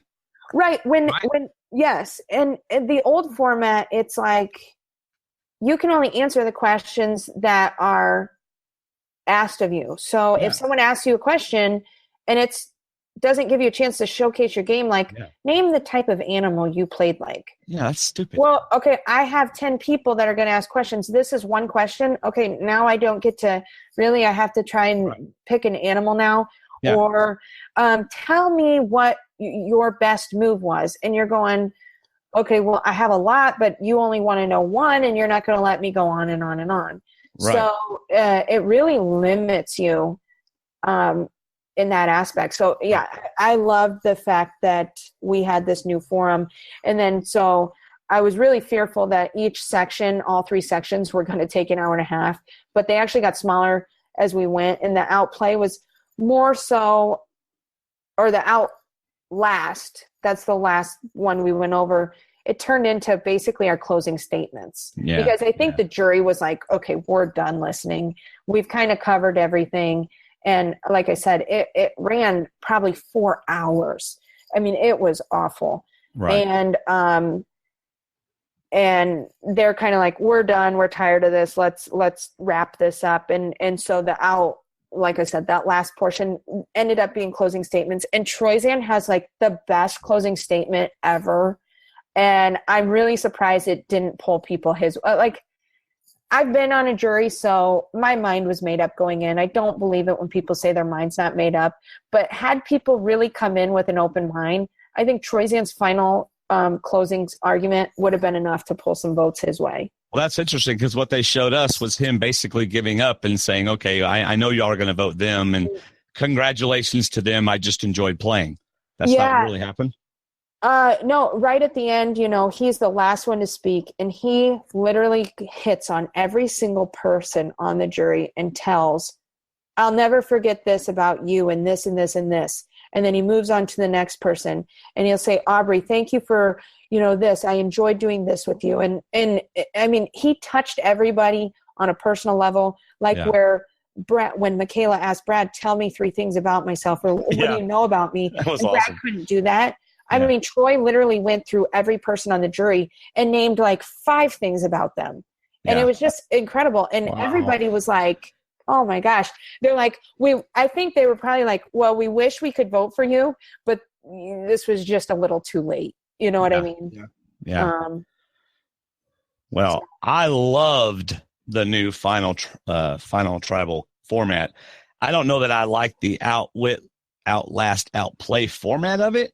Right. It should just completely be open. Yeah. Just let it be open. But I love it because the conversation gets fluid, and it's not in these little boxes. And like I was going to say a minute ago, not only do they get to ask you a stupid question, they get to cut you off. Yeah. Or not even ask you a question. Yeah. So with this format, it just becomes this, it may take longer, but my goodness, you get a chance to really talk about your game. And one of the best things I loved about your final tribal that they showed us was how you just said, look, I'm a cop, and this is how I played. And I'm not, this is being a cop helped me be able to do this. And you just sold it. And and you had that opportunity. Exactly. It did. Time when you did it. Yeah. See? Absolutely. I think it benefited me. And really to sit there and say, oh, it was awful, it takes this long. No, I played 39 days to get to this point. It can't be too long. It can only be too short, because if you don't say everything you need to say right now, you're never going to get that chance, because they're going to vote right now. Yeah. And so even if we had to stay there all night, we had to continue as long as they wanted to go, and as long as I had something to say. And Jeff was going to allow that. He's like, is everyone good? Everyone was good to go when it was done. Really no questions anymore. And so it was cool. Then after we wrapped up and everything, my first season, they didn't do this. Jeff kind of walked off with the votes. Well, he came back, and we had this big party. They got champagne out. Oh, wow. Cool. And they covered the fire with plywood, and me and Troy's aunt, and they brought a ton of pizza out. Troy and I sat down and ate, and it was the whole crew, Jeff, all the producers, cameramen, whatever, and all the cast.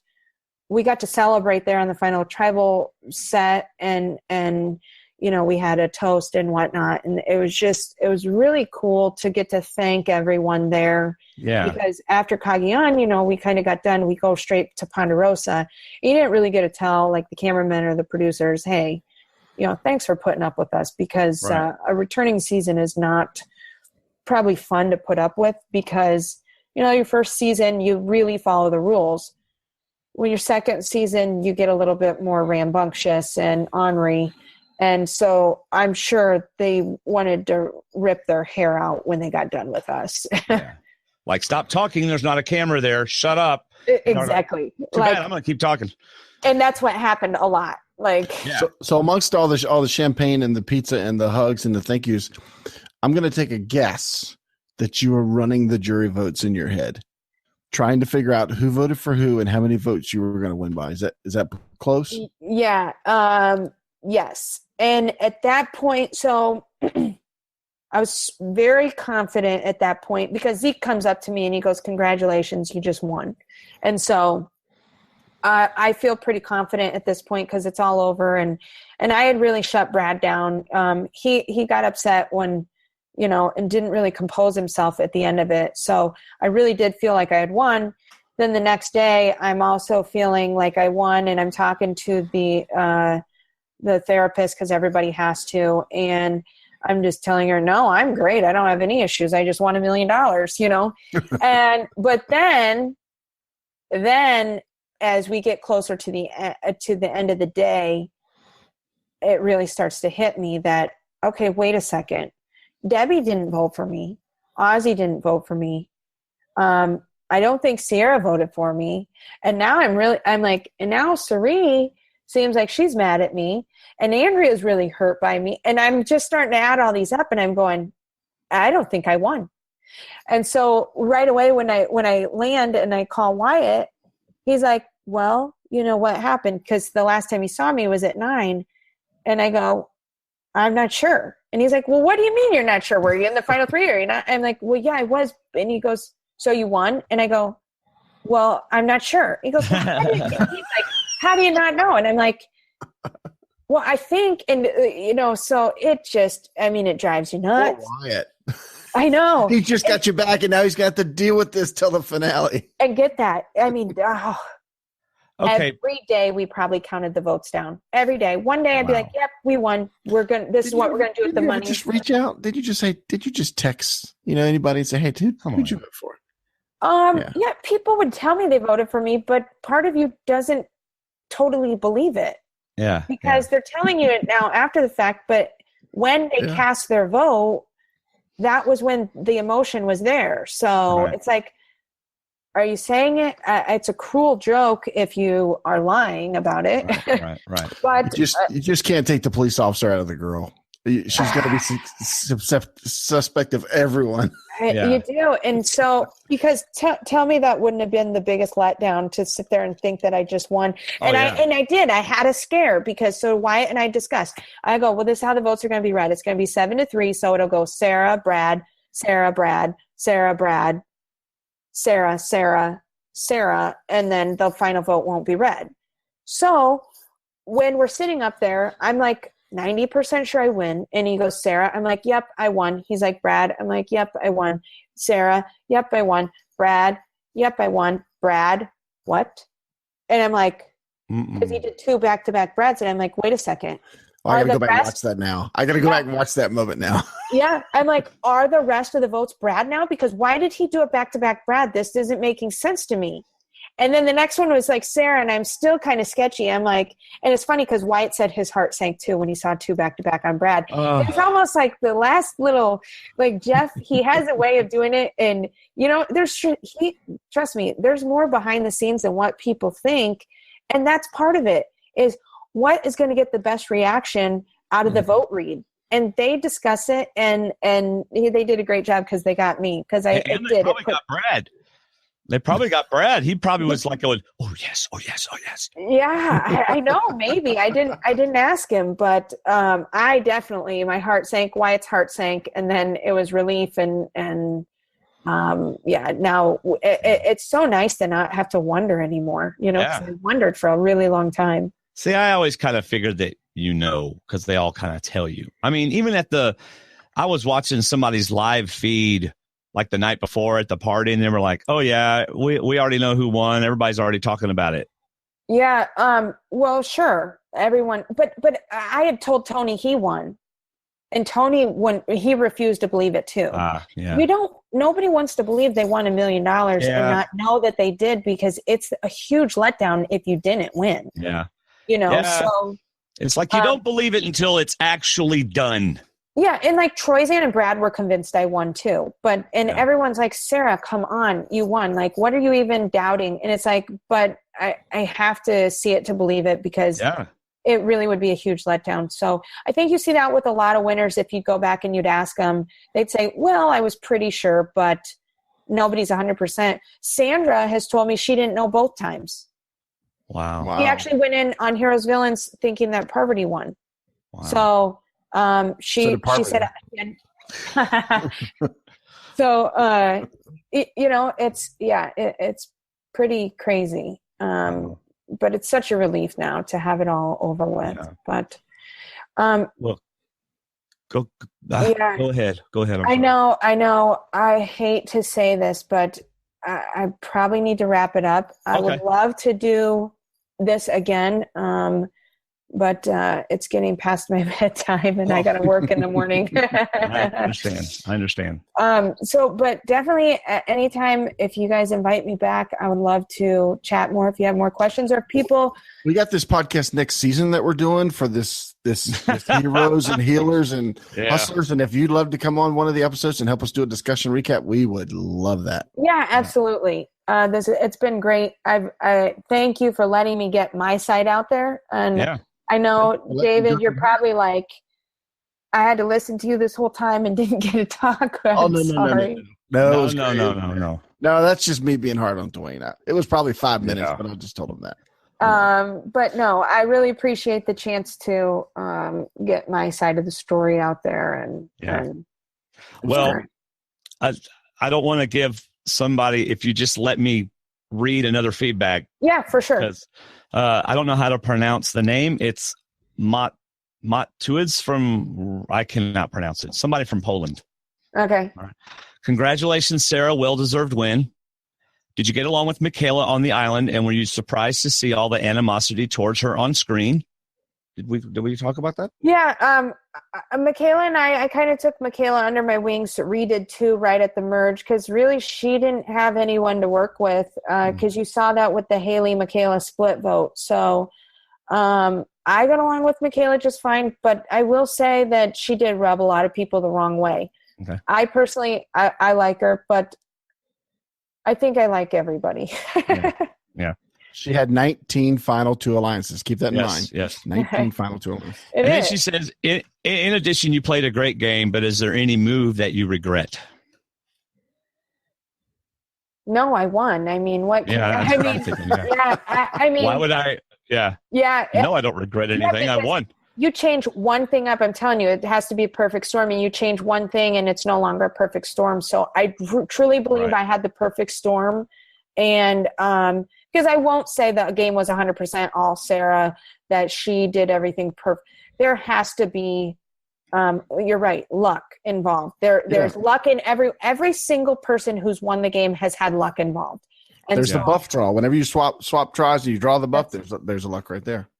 And so, or putting on the right robe that's got the clue to the idol in it at a reward, or drinking the right pop bottle that's got the, you know what I mean? I would definitely say I wouldn't change anything because I won. So no, I don't. The check's got the right name on it, so it's good. Yeah, absolutely. And your church is happy. Yeah, you know what? And my pastor's actually on vacation right now, and so I haven't gotten to give them their check yet. But well, they got the street sign ready, Sarah Lacina Boulevard. No. USA Today said she tied her money. Instead of tied. I am. I'm actually going to take the check and put a hole in it and tie it on my church. Exactly. Well, I want to thank you, of course, for coming on the show, and we'll do a couple things after you get off. But I also want to let people know that you're going to be interviewing with Rob this Saturday. Yep.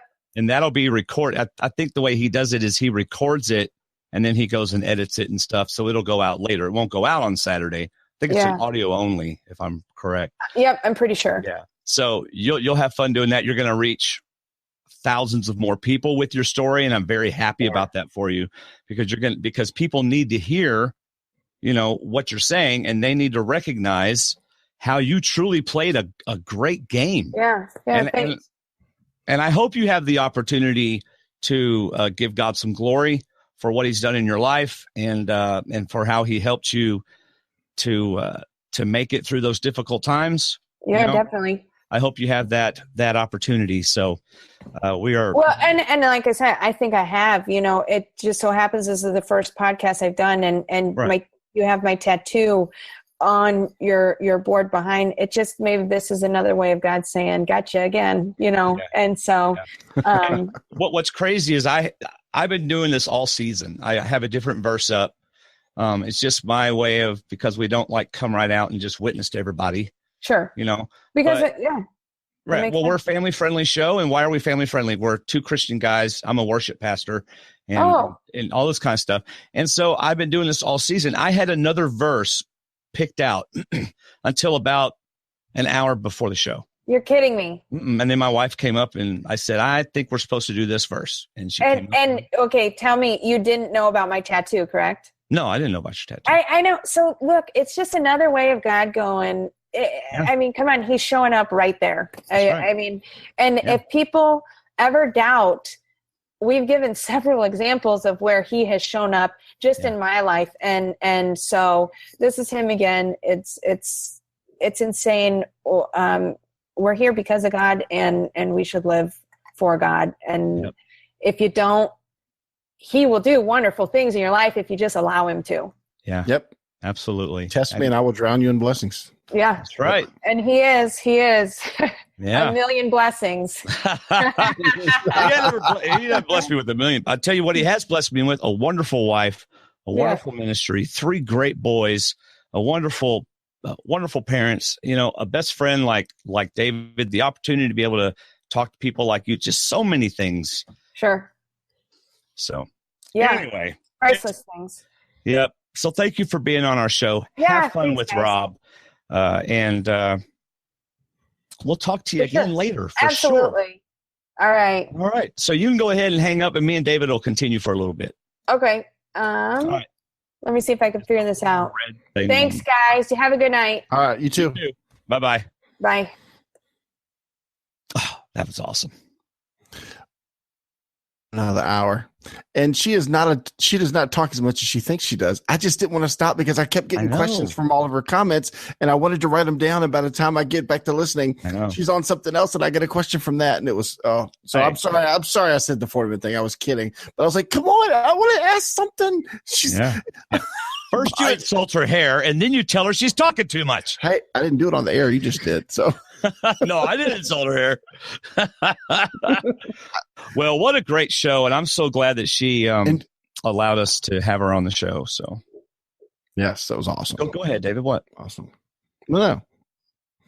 I'm just saying I did that off the air, and you just brought it up again. Oh, that was off. I know. Nobody's listening anymore anyway. She's gone. We got people still listening, buddy. Nah. So, Kirk, I will talk to you later about why you're I wrote that in the thing, Kirk, I'm not going to play your feedback, and he left the chat room. But there's a reason, and I'll tell it to you later. Let's see. Oh, go and read Ryan Kaiser's blog. David, we got an iTunes review. All right. Uh-oh. And it says, interesting duo. There you go. Rating 5 stars, and may sometimes run too long, but otherwise great content. Must be talking about our interviews. Yeah, 2 hours and 20 minutes into the show, and this is really kind of, this is kind of average for us. 2 hours. I was going to say this wasn't long. Yeah, but I don't mind that. I don't mind that at all. So, boy, lots of good information from her. Looking forward to getting this out there. If you're still with us, thank you for hanging around. Thank you for listening. Thank you for sharing it. Keep on sharing it so people can watch it. If you'd like to support our podcast financially, you can do that. STWDD.com. You can become a monthly patron for as little as $1 or $2 a month. There's different levels and perks that go with them. And all of that's at STWDD.com/support. You can also shop Amazon with any of our links and help us with that. So that's it for me. David, do you have any final words before we tell everybody goodbye?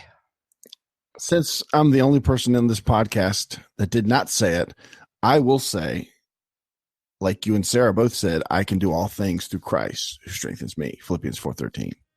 There you go. Done. All right. All right, everybody. We will see you later. See ya.